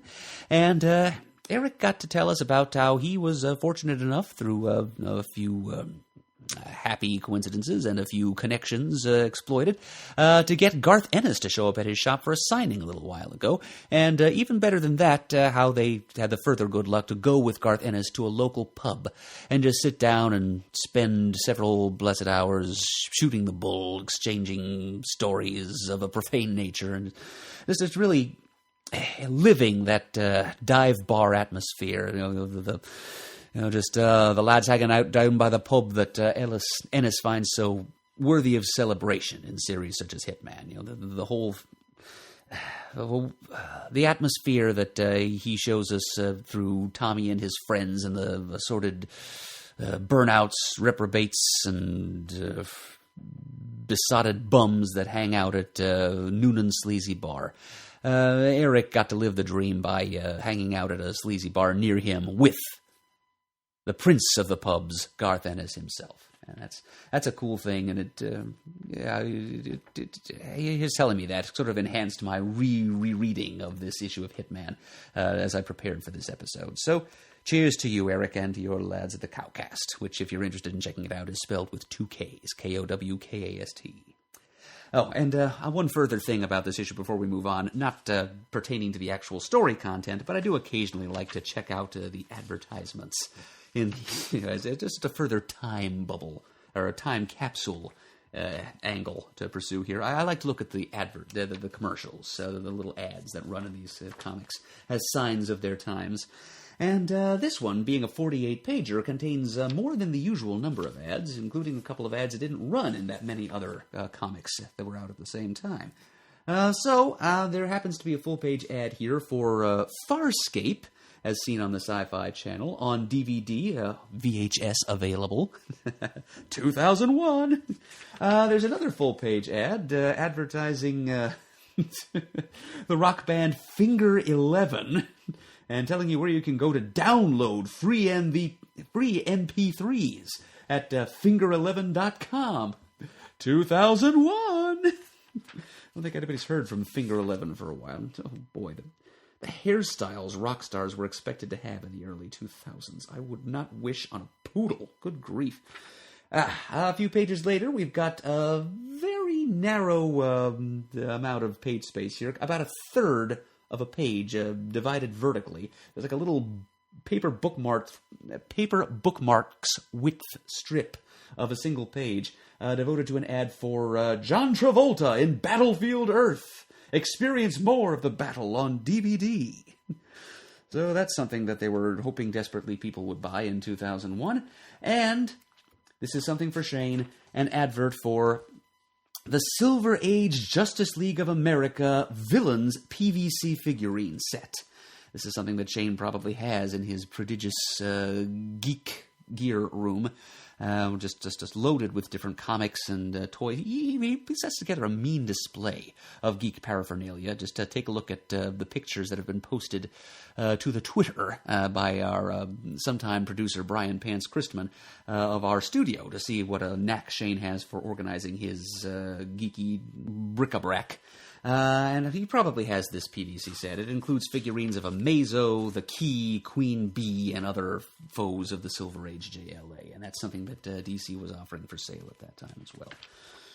Oh, and here's something else Shane probably has in his collection that DC was offering for sale in 2001. The J. Scott Campbell Danger Girl sketchbook, featuring ultra-hot, never-before-seen artwork from the comics, PVC set, action figures, video game, and much more. And there's an image of Abby Chase, a.k.a. Danger Girl, kneeling there on her knees with a gun between her legs, wearing a belly shirt. What was I saying? 2001. So, there you go. Something else that Shane might have in his collection. I know he's a Danger Girl fan. Oh, and one more, a full-page house ad for Green Lantern Dragon Lord, a 3-issue prestige format miniseries by Doug Monk and Paul Gulacy, an epic tale of ancient China telling the story of the first Green Lantern on Earth, which is might be the story of the origin of Hallen Scott's ring. I'm not really sure, but it's something that I somehow missed when it was coming out in 2001, and seeing an ad for it in this comic makes me want to seek it out and buy it and read it from the cheap bins. In fact, I've already made a note that I'm going to do so. So, there you go. Hasta la vista, Tommy. Hitman number 60. All right, so now we've had one Marvel book, one DC book. So the third of our 3 main attractions here is going to be, well, not an independent book, as you may expect, because, the truth of the matter is I just wasn't buying very many of them in 2001. So you probably noticed, if you've been listening along for some time now, that I don't have that many independent books to talk about here on the Time Bubble, just because my younger self either wasn't into them or didn't have as strong an access to them because he didn't have dcbservice.com to draw upon. But, well, all of that neither here nor there. I don't have an independent book to balance out the Marvel and DC, but I do have something else, something that represents not wholly Marvel nor DC, but really more DC than Marvel, but kind of an ill-advised, ill-starred, misbegotten union between the two. It is a 48-page prestige format one-shot, one of a series of 12 such one-shots that were released in late 2001. This is something that a lot of you will remember. It may elicit shudders or groans or perhaps simple curiosity, inquisitiveness. Perhaps some of you out there did as I did and gave most of these a miss when they were published, but morbid curiosity sort of demanded that I at least dip my toe into the pool, or cesspool, as it may be, just to give at least one of these a try. Oh, hell, I'll leave you in suspense no longer. I am talking about Just Imagine Stan Lee creating. And the one of these 12 Just Imagine Stan Lee creating one-shots that I brought myself to purchase, again, morbid curiosity, is Just Imagine Stan Lee with Dave Gibbons creating Green Lantern. because at that time Green Lantern was, I considered him, I was still kind of in love with the idea of Hal Jordan at that point. You know, Hal, I had the first DC comic that I bought as a dedicated collector was the Emerald Twilight storyline. So I got to know Hal Jordan just as his light sort of flared up and then faded out of the DC universe. I didn't really know what kind of character Hal had been prior to that, but I just kind of imagined for myself between the little glimpse I saw in Emerald Twilight and the little glimpse I saw of him in the Super Friends cartoon as a kid, I thought, wow, this is a really cool idea for a character, and Hal seems like a really cool guy, and, well, I know a little bit more about the character that he was, and I contrast that with the character that Jeff Johns built of him after the Green Lantern Rebirth miniseries, which I hope to mention to you in some far, far future installment of the Time Bubble. It seems that Johns and I were both working from our own idealized and not necessarily historically supported visions of Hal Jordan as a character. And, well, little good can come from that. But anyway, long story short, the reason this is significant is that I was kind of hung up on Green Lantern as a character, even into 2001, and I thought if I was going to try one of these silly Stan Lee-written one-shots reimagining classic DC Comics characters with that inimitable Stan Lee flair, I would have to go with his take on Green Lantern. And thus it is that I have this one representative sample of the entire Just Imagine 12-issue line to talk to you about this evening. So you've probably gathered that from the get-go I had some fairly strong misgivings about this entire Just Imagine project. I mean, I kind of had it pegged as a stunt from a mile away. It seemed to me before the thing was even close to hitting shelves that it was going to be something of a shameless gimmick/cash grab, you know, for which I would absolutely blame DC a little bit more than I would Stan. Well, for the shamelessness, that is, not for the ultimate shoddiness of the product that was finally offered to us, for which Stan must stand accused. But the whole thing came about shortly after the collapse of Stan's Stan Lee Media project, which was one of the early seeds sown in what has blossomed into the current elder abuse investigation concerning Stan Lee. He would received bad advice and bad management, and the whole Stan Lee thing, kind of Stan Lee Media thing, sort of flopped. So he was in a bit of a vulnerable place here, and DC came along with this sort of satanic bargain to offer him to put his classic Stan Lee spin on DC characters. And I'm sure Stan appreciated the boost to his ego and to his wallet, although I can't imagine that it is coming anywhere near giving a boost to his reputation as a writer, because but we'll come to that soon enough. But he did at least seem, to his credit, to have had some reservations, some ambivalence as to his presuming to come in, even with DC's invitation and blessing, to put his own stamp on characters that he had never created. He wrote a little introductory piece that appeared on the inside cover of each of these one-shots, and the nigh apologetic tone of this inside front cover intro stands as proof of these virtuous misgivings, this ambivalence that he felt. I think I'd like to read this in its entirety to you now, folks, and having received some pretty positive notes about my Don Pardo impression from the last time, I think I'm going to give a go to doing my Stan Lee impression as I read this. Warning you in advance, it's not quite as good as my Pardo, but I think it'll get the point across. So here we go. Hi, true believers. I want to emphasize that this project is intended as a heartfelt tribute to the talented artists and writers who have created DC's greatest heroes. Anybody can come along later on, after the hard work has been done, and write a different version of some famous feature. Please don't think for 1 minute that this is an attempt to improve on any of the truly great characters that have become legendary throughout the world. The new versions in this series are merely a fun exercise, a chance to work with some of the best artists in comicdom, a chance no writer could refuse. So I hope you enjoy this somewhat different look at a few of your favorite heroes, and remember, the version you're about to read owes its very existence to the true masterworks that came before it. Excelsior, Stan.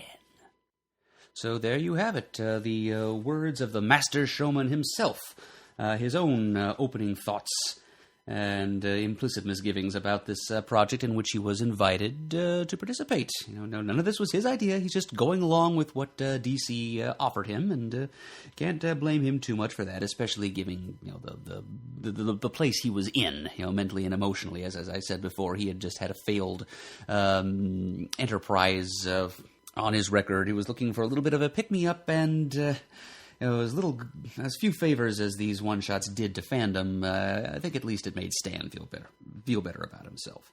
Although if you're looking to place some blame somewhere, look down amongst the credits. There's a rather large credit line towards the bottom of the inside cover that reads, "Just Imagine initiated by Michael Uslan." So yes, that's the famous Hollywood lawyer come film producer who bought up the Batman film rights and has been influential in bringing many different versions of the Caped Crusader to the mass media. And he's been involved in other mass media projects as well, some quite good, some a little more forgettable. And I think this one probably falls more into the latter category. Mr. Uslan, this was not one of your better ideas. And he also, as we will see somewhat later on, participated in these one-shots a little more than as an initiator and broker and inspiration. He actually contributed on the writing end to some of the stories, of which more later. But first, let's get down to talking about Stan Lee's reimagining of Green Lantern. And, okay, one more introductory note. The whole Imagine concept, the whole Just Imagine Stan Lee creating concept, is basically another trip through the Tangent Comics turnstile, which was itself a recreation of legendary DC editor Julie Schwartz's Silver Age Renaissance, in that all of them involved taking pre-existing characters and just putting a vastly different spin on them. Basically taking the names of pre-existing characters and building completely different characters underneath those names. That's exactly what Julie did when he created Barry Allen as an answer to the classic Golden Age Flash, etc., etc. Tangent Comics did exactly that same thing, except Stan's reinterpretations in the Just Imagine line cleave a little bit closer to the originals. Just exactly gracias. There is a Superman who is still an alien from the planet Krypton, but I think the deal with him is that he was a cop whose classic Stan Lee tragic flaw is that he's a coward who shies away from mortal danger. There's a Wonder Woman, and I'm pretty sure she's still an Amazon, but not the same kind of Amazon. So there's that. And also, for that added Stan Lee difference, a lot of the characters in these one-shots, both the main and supporting characters, have alliterative names. This is a classic Lee convention, a la Peter Parker, Bruce Banner, Reed Richards. There's a little device that Stan invented to aid his notoriously poor memory, as far as remembering what the characters' names were. And here he's employing that same device as kind of a nod and a wink. It's Stan embracing self-parody, one of several ways in which he embraces self-parody in the writing of these things. He also, another little thing that he likes to do is that in each of these one-shots he introduces a little single-line aphorism or homily, a pithy little moralistic sentence that becomes like the motto or the tagline of the character who utters it. In the vein of Spider-Man's "With great power comes great responsibility." Each of these reimagined DC characters gets a line like that to call their very own. Green Lantern's is "power misused is justice abused," in case you're wondering. So these are the little touches that Stan Lee added to make these things identifiably Stan Lee written projects. As I'm sure he was asking himself as he went through here, what he could do to make these things distinctively Stan Leevian. And there are a couple of little things, little quirks that he introduces into the writing to make it uniquely his. Some of them are forgivable, entertaining, even heartwarming. It's like, good old Stan, he's in there trying. But for the most part, this is a comic that has some pretty serious flaws. And if it's indicative of the quality of all of these one-shots, oy gewalt. So let's see. So the Green Lantern one-shot, it begins setting the scene at the Church of Eternal Empowerment, a church like any other church. And that's a little formulaic, introductory, establishing caption that Stan falls back on multiple times throughout the course of this issue. Kind of a good little running gag here. A church like any other church, a university like any other university, an airport like any other airport. This becomes his little self-contained formula here. Just his, another one of his little nods and winks to the reader, just kind of pointing up the general repetitiveness of a superhero storytelling at large, and acknowledging his own responsibility for this as much as any other creator who's ever lived. So again, that's the thing that we can probably forgive Stan for, but some of the writing that follows, boy. But anyway, the Church of Eternal Empowerment is the home to the heavy, the main bad guy, the master manipulator, behind the scenes of this and just about all the other Stan Lee one-shots from what I've read. Apparently he is one of the connecting threads that links all these one-shots. There is a kind of a loose continuity strand between all of these one-shots, which eventually come to a head in the last one of them. I might as well mention here that the 12 one-shots deal with, the big six of the JLA. So Superman, Batman, Wonder Woman, Aquaman, Flash, and this one, Green Lantern, plus Robin and Catwoman, a couple of other members of the Batman family, Shazam, which is more a classic Stan Lee misunderstood monster hero than the figure of childhood wish fulfillment that the original Captain Marvel was, a version of Sandman, a version of the Justice League of America, and finally, the final one-shot, Crisis. And that one I know that I did eventually pick up in a back issue bin, and it's in my to-be-read pile someplace. So at least I can see how the whole thing was resolved, probably with a lot of regrets. And there was also a Secret Files and Origins one-shot that was published. So I guess technically there were like 13 Just Imagine Stan Lee publications that DC produced. I think I might have gotten the Secret Files and Origins out of a cheap bin at some point too. So, but anyway, so yeah, this is the fourth one of those 12 one-shots, and we've got the recurring bad guy, Reverend Dominic Dark. That's D-A-R-R-K. Again, the double consonant is for extra evil. Not to be confused with Damien Dark, spelled D-A-H-R-K, which is a character that was introduced by Devin Grayson during her run on Titans in the late 90s, and eventually became a heavy on the Green Lantern, the Arrow TV series on the CW network. A completely different character, but with a similarly spelled name. This character, unlike the Damien Dark of the mainstream DCU, he's more of a kind of a cross between Baron Mordo and Brother Blood, in that he's got a lot of... he purports to be but a humble preacher, but he's got lots of hidden resources, both in terms of personnel and finances, but he also has significant magical might. And he is on a hunt in this issue for some mysterious force that can be found in the heart of darkest Africa. He dispatches his chief henchman, Craig Krogor, to find it. And this is all going on the first page. On the second page, we're introduced to the hero of our tale, Professor Len Lewis. There's that alliteration again. Already the third example we've seen, Dominic Dark, Crag Krogor, and now Len Lewis, although we don't even know he has an alliterative name until like page 10, when we finally learn that his first name is Len.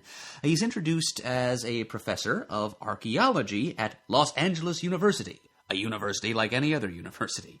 And when we first encounter Professor Lewis, he is giving a special informal lecture to a bunch of interested students who happen to have wandered into the room about his take of archaeology, which is Stan Lee's half-baked understanding of archaeology, or, well, the understanding of archaeology that is most convenient to his telling this story that he's trying to tell, which basically amounts to Professor Lewis standing there, coming off as a 10th-rate Indiana Jones, cross-pollinated with John Hoy Fort. He's just standing there spouting crackpot ancient aliens, chariots of the gods malarkey. Just talking about how archaeologists are all about magic and legends, monsters and myths, and just going back to the well-trodden ground of the possibility of alien races coming to Earth and inspiring legends about everything from the Sphinx to Aladdin's lamp to blah, blah, blah. It's just, which is... not really what archaeology is founded on so much as things like anthropology or folklore studies or philology. Archaeologists aren't so much into legends as they are into hard material clues to the way human beings actually lived in the past. So this spiel he's giving about archaeology is really not as pertinent to the field in real life as it perhaps could have been. But Stan wasn't devoting too much thought to that. He's just having Len give his little talk here. And there is one young lady in the audience who takes an extra interest in what he's saying and actually seeks him out afterwards. Apparently that Professor Lewis is preparing to leave town right after giving this lecture. He's going to hop a plane immediately. Interesting timing there. And he's going to jet off to Africa. Never mind what part of that vast and immensely diverse continent we're talking about here. It's just Africa. Eventually Stan does narrow it down to Central Africa, but he could at least have made up, if not specify a country, at least have the good decency to make up a nation, as he did with Wakanda so many years ago, to get to narrow it down a little bit, instead of just essentializing the entire so-called dark continent, to one mystic other realm where mysterious supernatural forces abound, supposedly. He's going in search of the legend of the Tree of Life. He's got a map that takes him to some place in Central Africa where he believes that the source of this legend can be found. Not much elaboration is given in the script as to where this map came from or what he thinks he's actually going to find there or why he's choosing to take this trip now and why he's going alone instead of bringing along, a crew of assistants or interns or something. If he's going on university funds, he could probably at least take some other representative of the college along to make sure that he's spending those funds wisely and professionally, but nope, he's just throwing some stuff in a suitcase and going off to follow this map from no place to the Tree of Life in Central Africa. And this young lady who was listening to his lecture with great interest, she introduces herself to him as Kathy Warren, and the professor says that he recognizes her. Couldn't help it, you're not unattractive. Ugh. That is kind of objectionable. But it gets better, after he spouts a few more lines about the wonder of legends and how the image of the Tree of Life keeps recurring in world mythology, and this map from no place that he's somehow gotten his hands on is going to lead him straight to it, he thinks. And then he's right out the door, suitcase in hand, to catch his plane, and little Kathy Warren follows him to the airport. Did I mention that she's wearing a belly shirt? Fancy that in 2001. Who knew that? And she tells him that she's already bought a ticket on the same plane that he's taking to Africa, and she hopes that he won't say no.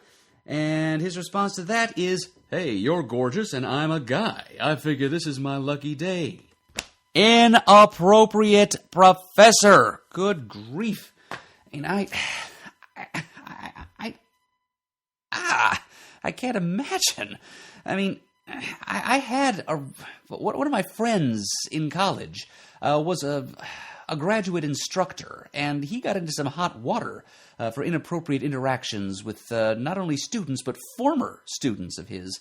So, to see this character behaving in such a skeevy way towards a character whom he believes to be a female student, even if she's not a member of one of his classes, it just not only strains plausibility, it's just plain creepy.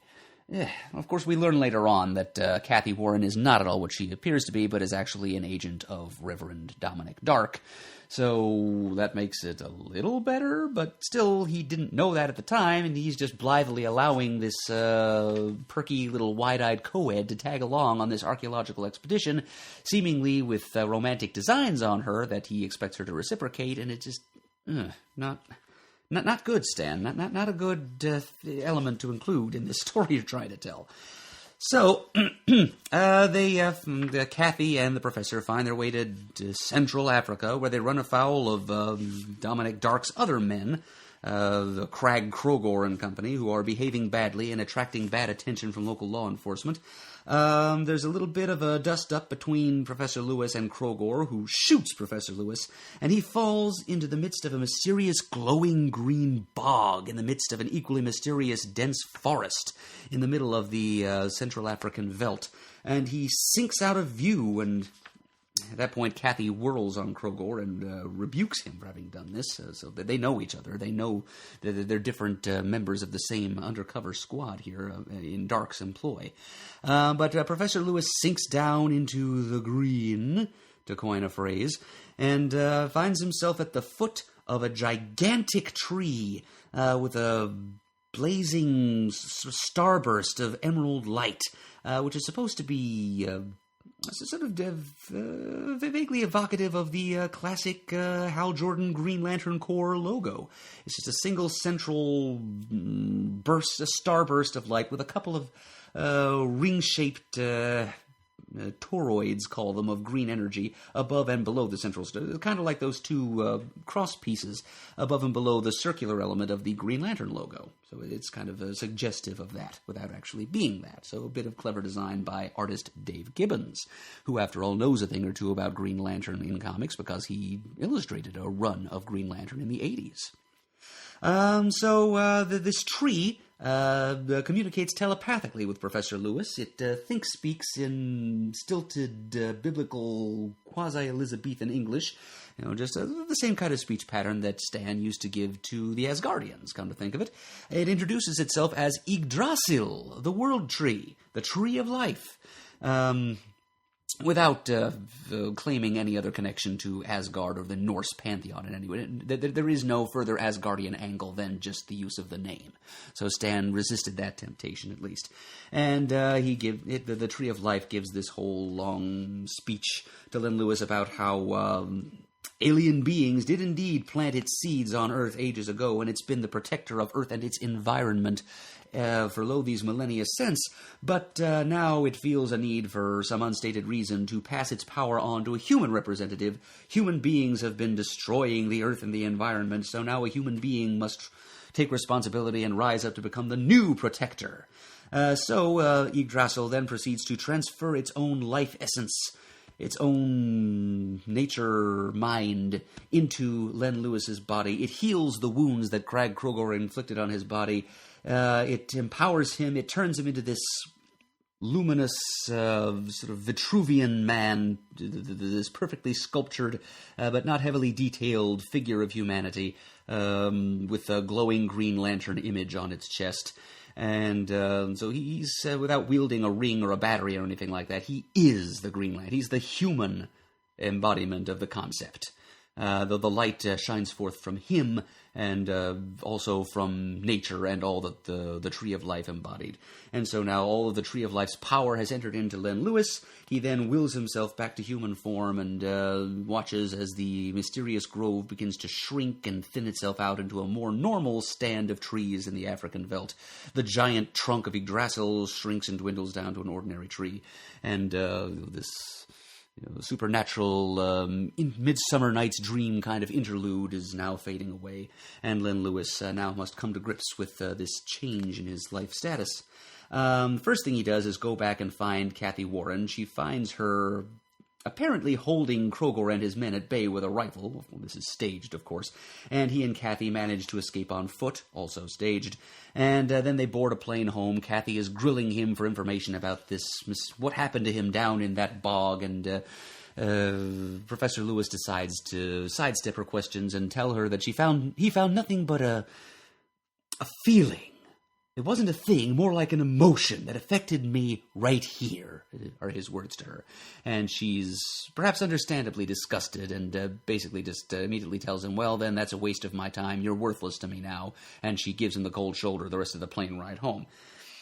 And Len Lewis immediately feels that he's done the right thing in not telling her the truth.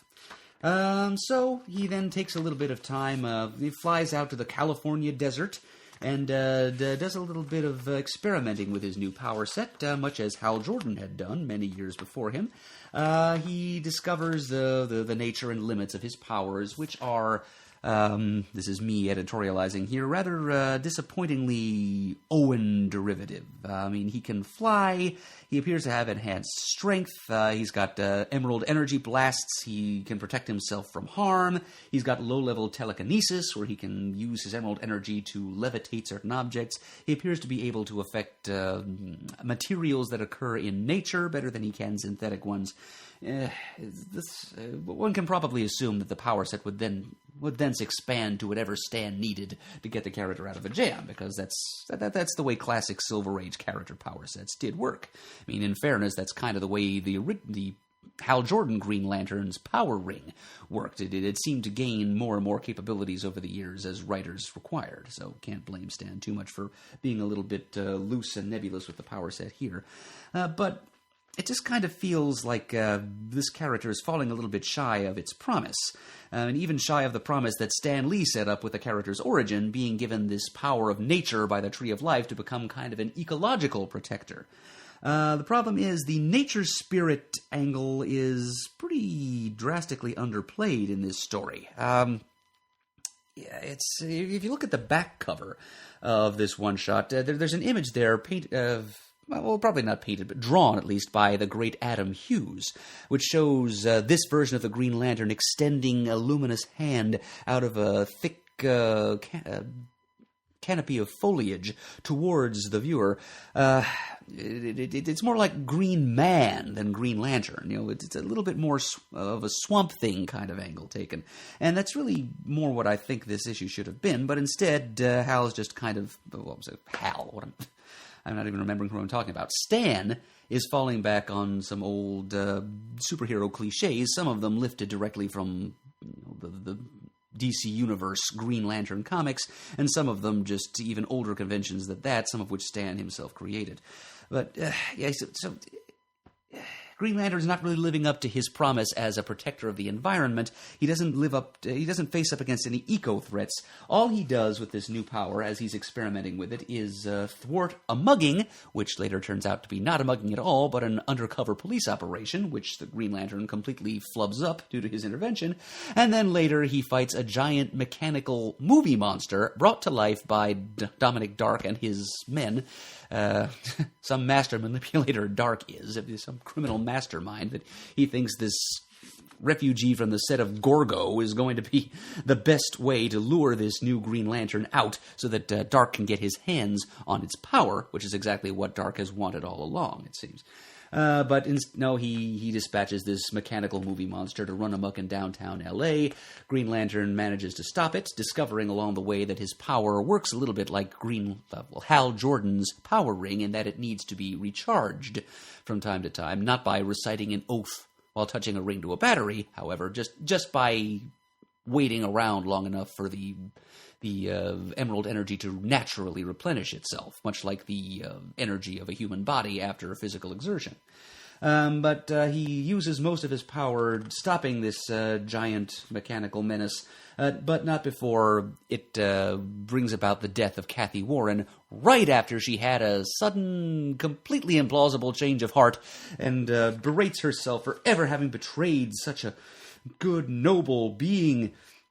For some reason, she just decides that Len Lewis, the Green Lantern, is a virtual demigod and so much more deserving of her loyalty than the Reverend Dark. She has a change of heart, and she's just about to tell him so when she gets caught up in the rampage of the mechanical beast and is crushed to death by it. And Green Lantern takes a few moments to mourn before rounding up the rest of Dominic Dark's men and bringing them to justice. And then flying off into space, pondering this new power and his reasons for having it, while Dominic Dark watches using his magic powers and swears further vengeance against this man who has deprived him of the power of the Tree of Life, which he believes is his by right. Just fairly standard boilerplate superhero stuff, except worse than average. So to review, we've got hackneyed characters, painful dialogue, flagrant creepy sexism, halting, nonsensical plot development. The entire story is basically one long cringe. Stan, I'm willing to cut you some slack here, but even so, you shouldn't have ought to done it. Oh, and that's not even to mention the backup story. Yes, that's right. Every one of these Just Imagine Stan Lee one-shots includes a 6-page backup story under the umbrella title On the Street. That's right. Each of these little 6-pagers focuses on a random bystander or an incidental supporting character from the main story, in theory to provide a street-level view or perspective of the impact that these new characters are having on their world. Pretty obviously inspired by what Kurt Busiek was doing in his Astro City series, only not coming close to executing with anything like Busiek's skill or sensitivity. The On the Street backup story we get in this Green Lantern issue is focused on the undercover cop who was posing as a mugger as a part of a sting operation, and Green Lantern thwarted said operation when he rescued the mugger's victim, who was actually a drug lord, we're told. And so the undercover cop who did not get his man in the main story is picked. We catch up with him in the backup story. His name is Detective Kevin King. There's that alliteration again. So he's finding himself having to come to grips with uncomfortable speed with the presence of superhuman champions in his world. And these superhuman champions are having an absurdly swift impact on the world that Kevin King inhabits. This glowing green guy showed up like literally hours before, and all of a sudden hardened cops are saying, yeah, we don't need to do our jobs anymore because some super guy will come along and do it. Hardened criminals are saying, oh, I'm going to go straight now because some glowing green guy showed up, and that means that crime is almost extinct. This is all happening in a matter of hours. So, as for Kevin King himself, we get to see him cycle through anger, self-doubt and self-loathing, feelings of obsolescence and worthlessness, resentment against humanity, and finally heroic resurgence at a hilarious pace over 6 unreadable pages. Oh boy. And the story finishes up with Kevin King, after having redeemed himself by rescuing people from a burning building after bystanders are just standing there saying, yeah, why bother doing anything to help this situation? Some super guy will come along and take care of it. But Kevin King refuses to stand around and allow his basic heroic humanity be devalued by the presence of these superhuman interlopers. So he runs in and saves people. And the next thing you know, a few panels later, he shows up to work at the police precinct the next day to find a whole long line of eager urban young people stretching around the corner, showing up at the police office, wanting to sign up and be cops. Because, that's all it takes to become a cop. Go to your local police station and they'll just hand you a badge and a gun. No academy training or anything like that need apply. You just be a cop because somebody inspired you. My goodness. Yeah, this story, which was co-written by Stan, did some of the dialogue. The plot, I believe this is true of all of the On the Street backup stories in these various one-shots. The plot was by the initiator of this project, Michael Uslan, and the dialogue was by Stan and Michael Uslan together.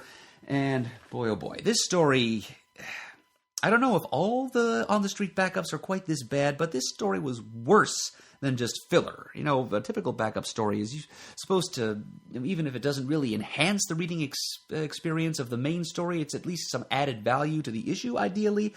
But this thing actually devalues the total package. There's nothing remotely plausible or interesting about it. And it makes me feel even worse about the main story. It makes the main story look better by comparison, but it makes me feel worse about having bought and read the entire issue, and that's just not what a backup story is supposed to do. I think we can all agree. Well, on the bright side, there are some truly talented artists working on these one-shots, real dream teams that Stan gets to team up with, actually 2 different artistic teams on each one of these one-shots, one for the main story and one for the On the Street backup story. I mentioned that we had Dave Gibbons doing the pencils on the main story featuring Len Lewis Green Lantern, inked by Dick Giordano, no less. And the backup story is penciled by Jose Luis Garcia Lopez with inks by Joe Rubenstein. This is grade A talent that are teaming up with Stan to tell these lousy stories. So at least they kind of look pretty, but the art, given the level of excellence and talent that I know that these creators possess, the art is somehow cheapened by the inanity of the material. You often hear tell about how creators are able to rise above the material they're given, to produce quality work in spite of it, but they don't quite triumph over the material. It's more like the material triumphs over them. They don't rise to the occasion. It's more like they condescend to the occasion. The end result being that these great and well-respected comic artists turn in work that, to me, looks pretty bland and mediocre. It looks like the artwork you'd find in like an advertising insert or like a public service announcement that happens to feature superhero characters. Yeah, so it's pretty, but it's not great. Not as great as you'd expect from creators like this. And, well, let's just face it, when they're working from trite scripts like this, it's hard to blame them. So, yeah, I'm afraid I don't have very much complimentary to say about Just Imagine Stan Lee creating Green Lantern. I tried to just imagine it, and what I was imagining was a little bit better than what I actually got. And I wasn't even imagining it being very good to begin with, as I hinted earlier. I just kind of saw the stunt coming, and sure enough, it is a stunt and a woodenly executed one at that. Now, maybe the other, as I said, this is only one of 12, 13 if you count the Secret Files and Origins. So maybe the other Just Imagine Prestige one-shots are better than this one.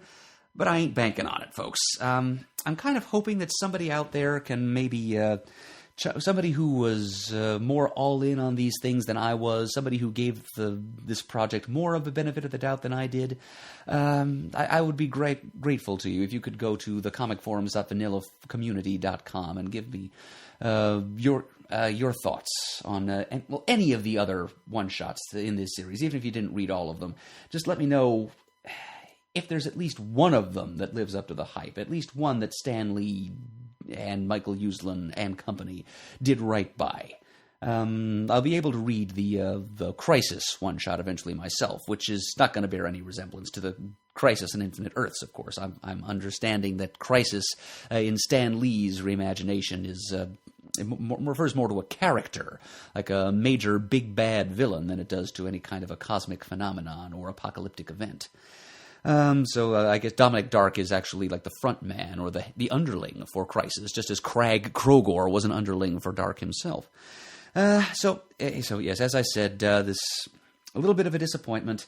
Stan's takes on these classic characters technically do still survive in the DC multiverse of now. I believe the Grant Morrison's Multiversity Maps and Legends one-shot identified these characters as living in the Earth 6 of the current DC multiverse. So if anybody wanted to revisit and maybe redeem these characters from what Stan and Uslan made of them, the option still exists. But I doubt that anybody's in a real big hurry. But anyway, this is my regrettably negative experience with Just Imagine Stan Lee and Dave Gibbons creating Green Lantern. Please somebody tell me that it gets better. Whew, well, sorry, that was a bit of a downer. I wish I had more positive things to say about the Just Imagine project, but, well, if wishes were time machines, then beggars would have their own podcasts. But fear not. Fortunately, we need not end the episode on such a sour note, because I can always crack open that crate of quick pop reviews, as promised.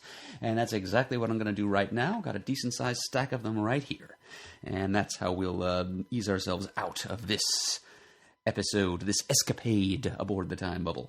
Okay, so first I've got issue number 9 of Dark Horse's Star Wars Tales anthology. Yeah, 64 pages in each issue, several slightly offbeat Star Wars stories in each, and this one's kind of a doozy because, as featured on the cover, there is a story in here that fandom had been clamoring for almost instantly after going to see The Phantom Menace back in 1999.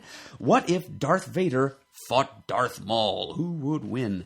And it's a pretty cool creative team that sets about answering that question for us. Ron Mars is the writer, Rick Leonardi is the penciler, and Terry Austin, a redoubtable delineator indeed, on inks, tell this story for us. And the device that brings this fanish, speculative dream to reality is there's sort of a cult of renegade Sith mystics that have taken it upon themselves to decide that Darth Vader, being as he is a former Jedi and former follower of the light side of the Force, is an unworthy apprentice of Emperor Palpatine. And so they have taken it upon themselves to, through some long-forgotten and forbidden Sith ritual, somehow brought some approximation of Darth Maul back from the dead. Whether he's a clone or a magical homunculus or what, he looks like Darth Maul, moves and speaks and thinks like Darth Maul. He might as well be Darth Maul.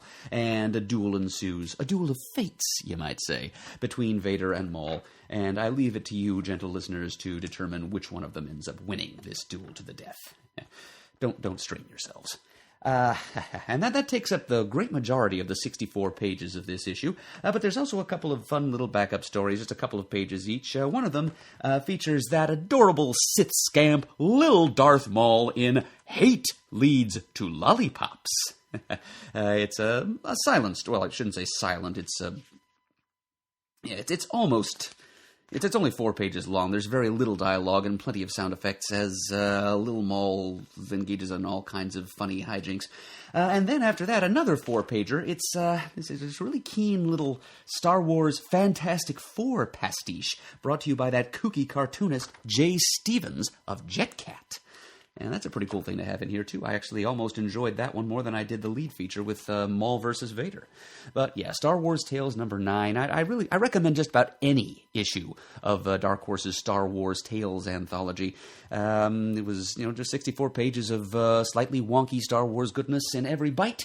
So anytime you find any issue of it in a cheap bin, by all means, treat yourself. If you enjoy Star Wars comics, and particularly if you like your Star Wars stories from time to time to be a little bit on the gonzo side, a little bit funny and exhibiting an alternative take of the Star Wars galaxy, wild space stories, to employ a subgeneric label that Dark Horse themselves have been known to employ in the past. They released a couple of trades, actually, of Star Wars oddball rarities under that title, and by all means, pick up Star Wars Tales when you find it, and number 9, I will attest, is a good one. Then, I mentioned earlier that I had a few other goodies that I picked up at that same quarter bin sale that brought me my copy of Hitman number 60, and here a few of them are. First, I've got all 4 issues of the Mr. E miniseries from DC from mid-1991. Now, this is... I hesitate to call it a sequel or a spin-off, but let's use the term companion series to Neil Gaiman's seminal Books of Magic miniseries. So this, it actually was published concurrently with Books of Magic. The first issue of Mr. E came out before the final issue of Books of Magic. It was written by... a writer who is unknown to me, K.W. Jeter, penciled by John K. Snyder III, there's a name I know, and inked by Jay Geldof, and it picks up with the classic DC horror adventurer and monster slayer Mr. E, one of the 4 members of the Trenchcoat Brigade, enlisted to give training to the potentially very powerful young mage Tim Hunter, who's the central character of the Books of Magic. Mr. E was the one of the 4 who had the least faith that Tim Hunter could be set on a good future path, and that his tremendous mystical potential could be turned to good. He pretty much just planned all along to kill the kid. So he took Tim Hunter, when it was his turn to take up Tim's education as a mage, he just took him on a little outing, a field trip to the end of time, and there he planned to drive a stake through his heart. But he did not succeed in this, and... Hunter ended up escaping his clutches, and Mr. E ended up being stranded at the vanishing point at the end of time, the entropy zone. So this 4-issue miniseries goes about telling us what became of Mr. E after that, and how he managed to find his way across the gulf of eons, across time and space, nearly insurmountable, back to the present day, bound and determined to take another stab at... subconsciously, that pun might have been intended. I'm going to have to flagellate myself for that later. To take another try at killing Tim Hunter.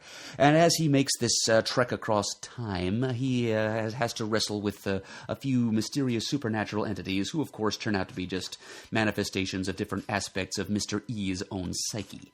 And we learn a little bit more about his own background, his origin, his horrible upbringing, his... domineering fundamentalist father, and how he became, he was set on the dark path, and how he acquired the darkly extreme moralistic worldview that he espouses. There are cameos by other members of the Trenchcoat Brigade, other known DC characters along the way, and of course by the end of it he gets back to the present day and meets Tim Hunter again and conquers his inner demons and comes at the other end of it a new man, for better or worse. It's... Don't expect it to be anything like the level of quality of Gaiman's Books of Magic. It's not even in the same league. It's not even in the same continent as Books of Magic. Frankly, it's kind of self-indulgent and pretentious writing. The art is kind of murky, and the coloring it's that same kind of brown, gray, and black heavy palette that was so often found in comics at that time. Tom Ziuko is the colorist. It's, on the level of writing and art, it's what I would call your classic early 90s Vertigo house style, which I do call it that, even though in 1991 Vertigo as an imprint did not yet exist, per se. But this still fits, I think, the description I've just given it. But if you're really a fan of the dark magical corner of DC Vertigo's milieu, and you're a Books of Magic completist, you probably ought to at least find this miniseries on the cheap and check out what happens therein. You can identify it by the very striking, I'm going to go ahead and use the word cubist to describe the art style employed in the painted covers by someone named Merit Dekle. They're pretty distinctive. Just you find the issues and see if you agree with... the images are very kind of angular and... polygonal. So I feel justified in saying cubist to describe the painting style, but the covers do kind of jump right out at you. So it's a little bit of prehistoric Vertigo for you there, tied into one of the greatest Vertigo stories ever told. Even though it wasn't technically a Vertigo story, it was a Vertigo story. I think you understand what I'm saying. And another thing I got out of the quarter bins that fateful day in 2001 is one of the many issues of DC's Secret Origins series of the 1980s that I own. I do, in fact, own all of them. It's one of the first, not the first, but one of the first comic book series from years past of which I was able to assemble a complete run. It's one of the most unusual pairings of character origins in the title's entire run. It's Secret Origins number 8, so it's from November of 1986. It's fairly early in the series, which would end up running a full 50 issues. And this was back in the days when Roy Thomas was editing, and as writer-editor, he would do one Golden Age character's origin as writer himself, and then there would be another character from some other period of DC history paired up with that Golden Ager. So number 8 brings us Shadow Lass of the Legion of Superheroes, written by the Dean of Legion writers, Paul Levitz, with art by Tom Mandrake. Yeah, so Shady has rarely looked so umbrageous. I'm probably not using that word exactly right, but it is derived from the Latin word for shadow, so I'm going to stick with it. And then the backup... I don't know what to say. The co-feature, because unlike those backup stories that DC was running for a while a couple of years ago, they insisted on calling co-feature, but that actually were backups. In Secret Origins, the two stories really were of equal weight and importance, so co-feature for this issue was Doll Man, that classic from Quality Comics of the 1940s, the Quality Comics publication, that was the name of the publisher, who was a founding member of the Freedom Fighters in the 70s. Roy Thomas as the writer and creative editor of that story, and Murphy Anderson was the artist. There's actually a little artist's note, several paragraphs worth of text at the end of this story, in which Murphy himself, he gets to take his turn describing his personal love of the Doll Man character from his childhood as a comics fan. Roy Thomas always got to do that about the Golden Age characters that he chooses to give the origin treatment. He always has this little block of text in the letters page where he waxes nostalgic about his love of the various Golden Age characters he chose to feature. And this is one of the rare occasions when the artist gets a chance to sound off in his own way. So, from both Roy Thomas and the great Murphy Anderson, the origin of the first, I'm pretty sure the first, shrinking character in comics, Daryl Dane, the Doll Man. So, it's Shadow Lass and Doll Man. You don't hear those characters mentioned in the same breath too often, but for a little while in 1986, they were marquee mates. So thanks to Roy Thomas for that. And also now, I've got the first, this is another quarter bin find from the same time, in fairly good condition, the first issue of the Denny O'Neil, Dennis Cowan, and Rick Magyar Question series from 1986. Yeah, so this is another character that originated in a different publisher, similar to Dollman, but ended up under the DC aegis when DC bought out the Charlton character library. But for more information about this fine question series and my opinions thereon, as well as the opinions of several other Comic Geek Speak geeks, I would encourage you to go download episode number 562 of Comic Geek Speak from several years ago, when the geeks and I did the first volume in trade of this O'Neil, Cowan, Magyar question series as a Book of the Month selection, back in the days when we used to, do those. So, enough said about that. The question number 1. Then a few other things that I paid more than a quarter to obtain. I've got the 17th issue of Promethea from Alan Moore and J.H. Williams III through America's Best Comics, as Promethea and her friend Barbara continue their seemingly endless Kabbalistic journey through the realms of the Immateria. This time they come to the golden sphere of Tifereth, home of beauty, harmony, and perfection, where they take time to contemplate several mythological archetypes of these concepts, including the Greek Apollo, the Norse Balder, and most gratifying for me, this comic has special value for me for this reason, a few fairly reverent pages as Promethea and her companions take a moment to contemplate another inhabitant of the realm of Tifereth, Jesus Christ. And, Alan Moore has not always been the kindest commentator on Christianity. There's one short story in his Voices in the Fire collection of stories that didn't sit all that well with me dealing with the topic. But here he examines Christ, if not as a historical figure or a center of earthly worship, at least as a mythological image, as a representation of the best in humanity. And it's just... it almost brings me to tears the way he allows his characters, Promethea and Barbara, and Barbara's younger self, Boo Boo, as they gaze up at the image of Christ on his cross and contemplate the positive meanings that this character has for humankind and those who hold him in high esteem, or any esteem at all. So yes, that's a good one. In one particularly good issue in a run of many good issues of Promethea. It really is a great series. And it's another one that we actually covered in a Book of the Month Club episode some time ago, featuring a guest appearance by our good friend TV's Mario Muscar. So yeah, that's another one to check out in our backlog. I don't happen to have the episode number handy, but take a look at comicgeekspeak.com. Oh, now I've got an issue of Bongo's Radioactive Man series. Yes, something that I fear I will never see again, as Bongo Comics has just recently shuttered themselves. But for a while there was a semi-regularly published, I think it was a quarterly, actually, this Radioactive Man series that Bongo did. This is from the fall of 2001 again. It's issue number 4, cover dated March of 1953. But that's kind of the conceit of this series, is that the numbering sort of jumped around between different time periods of the fictitious Radioactive Man comic and sampled images of Radioactive Man from the Golden Age, the Bronze Age, the 80s, and so on and so forth. So this one being dated 1953, fairly early in Radioactive Man's imaginary run, it's inspired by the sci-fi horror trends of the day. If you take a look at our recent spotlight on Shazam in the Atomic Age episode, released earlier this very year, you see how the remaining superheroes that were still on the shelves in the early 50s began to be influenced by the trend towards science fiction and horror. And this issue shows Radioactive Man going up against a sci-fi beast of a familiar nature.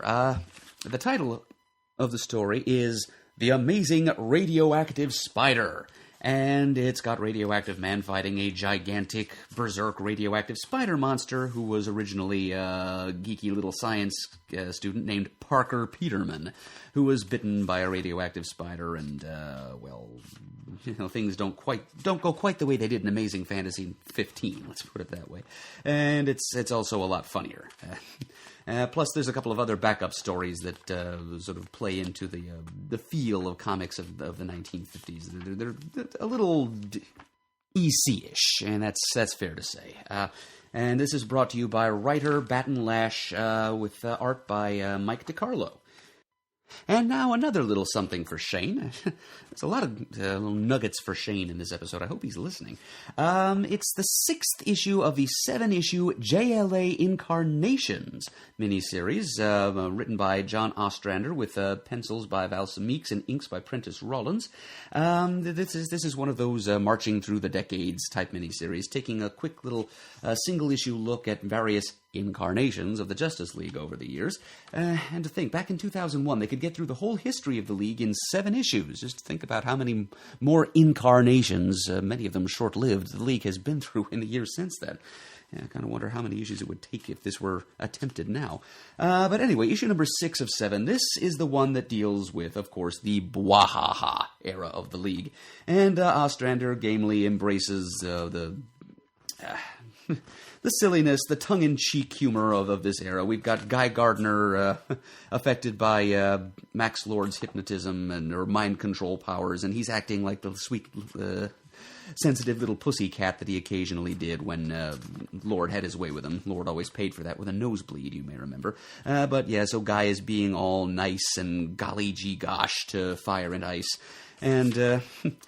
And while that's going on, the main thrust of the story is it's a Bialia story, and its ruler, the ruler of this fictitious DC universe nation, Colonel Harjavti, is up to his old tricks. He's opened Bialia to the international supervillain community as a resort, and the JLI are tasked with infiltrating it, and there's all kinds of funny business happening as a result. So it's kind of a bit of lightness. But that's the lead story, though. Each one of these incarnations issues does have a backup. I think they're about 48 pages in length. And, so the backup story here is entitled Authority, kind of a timely reference in 2001. Wink, wink, Warren Ellis, wink. But it has nothing to do with, it has something to do with that, in that it's pointing up another incarnation of the JLA that, in intent, was pretty similar to what Ellis did much more skillfully with the Authority. And I'm talking about Extreme Justice, that team of more proactive and less protocol-aware group of Justice League characters that existed for a little while in the mid-'90s, led by Captain Atom. So yeah, this is kind of a little half step in the march through the decades, you might say. It's the team of Captain Atom, Blue and Gold, Amazing Man, and Maxima, and just as he embraced the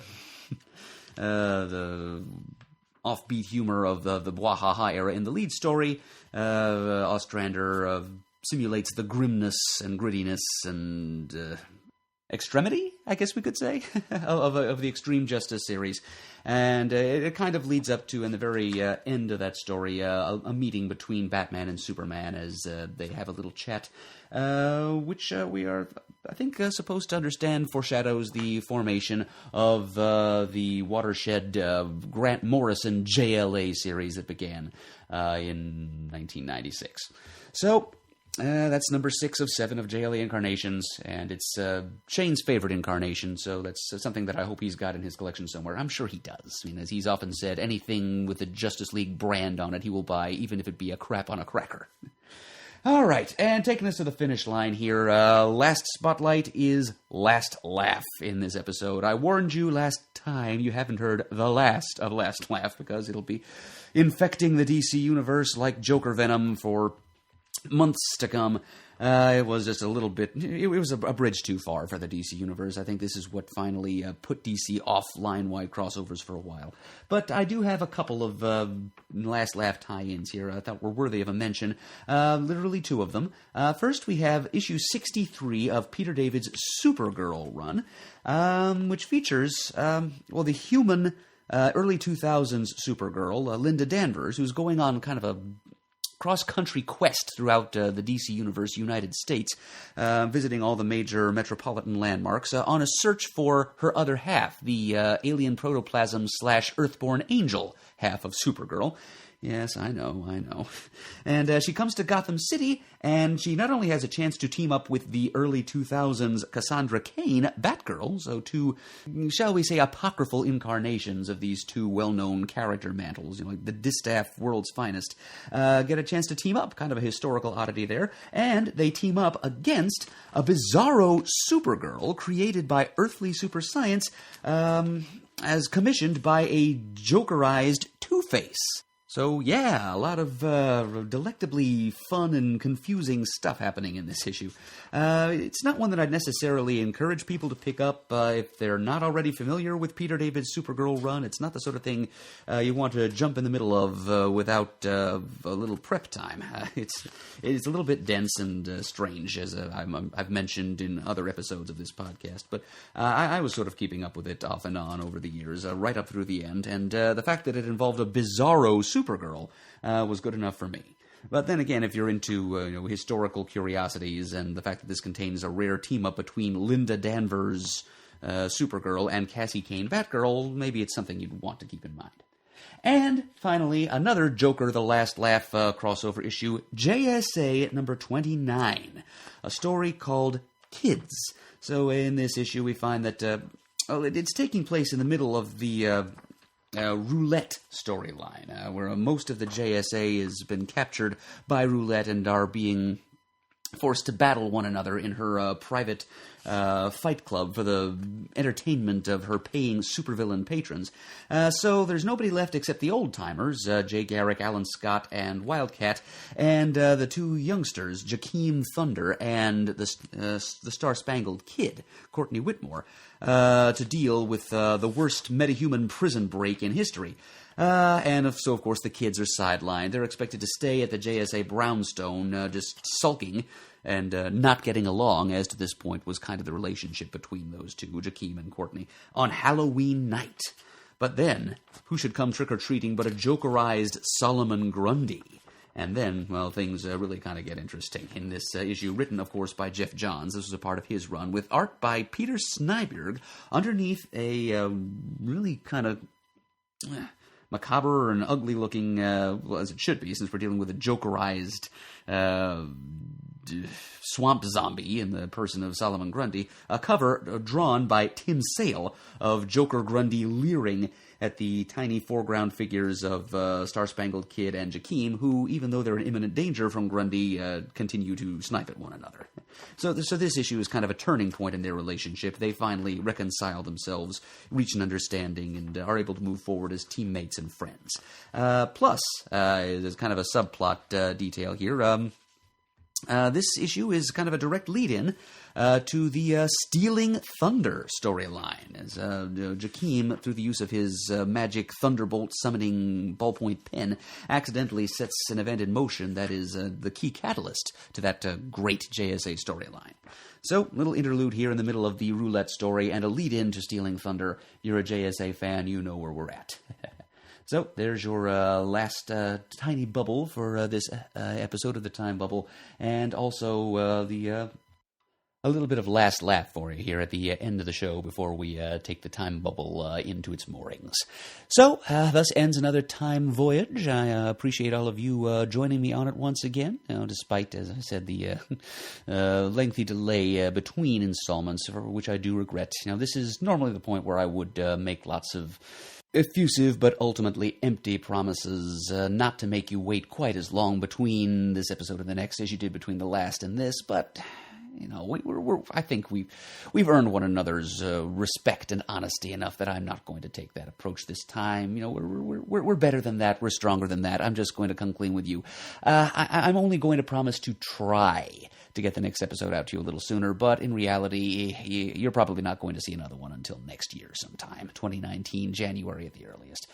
That's just the nature of the beast, I'm afraid. But I hope to reward your patience because I already know which comic I'm going to use as my lead in the next episode, which one I'm going to discuss first, and it is It is a major milestone. It is one of the most memorable, iconic, and, at the time of its release at least, mildly controversial comics of the early 2000s. It's kind of a doozy, and I'm going to be happy to reflect on it and on the real-world events that inspired its publication when next we meet. So, until then, keep on chipping away at those personal reading piles, friends. I hope you'll find some time in the meanwhile to stop by thecomicforums.vanillacommunity.com to leave a little bit of feedback for me about this episode, because I really do appreciate hearing your thoughts on my thoughts, and anything that you have to suggest that would improve the show, it will be music to my ears. So be good to yourselves, hide not your love of comics under a bushel, and eventually I will be with you next time.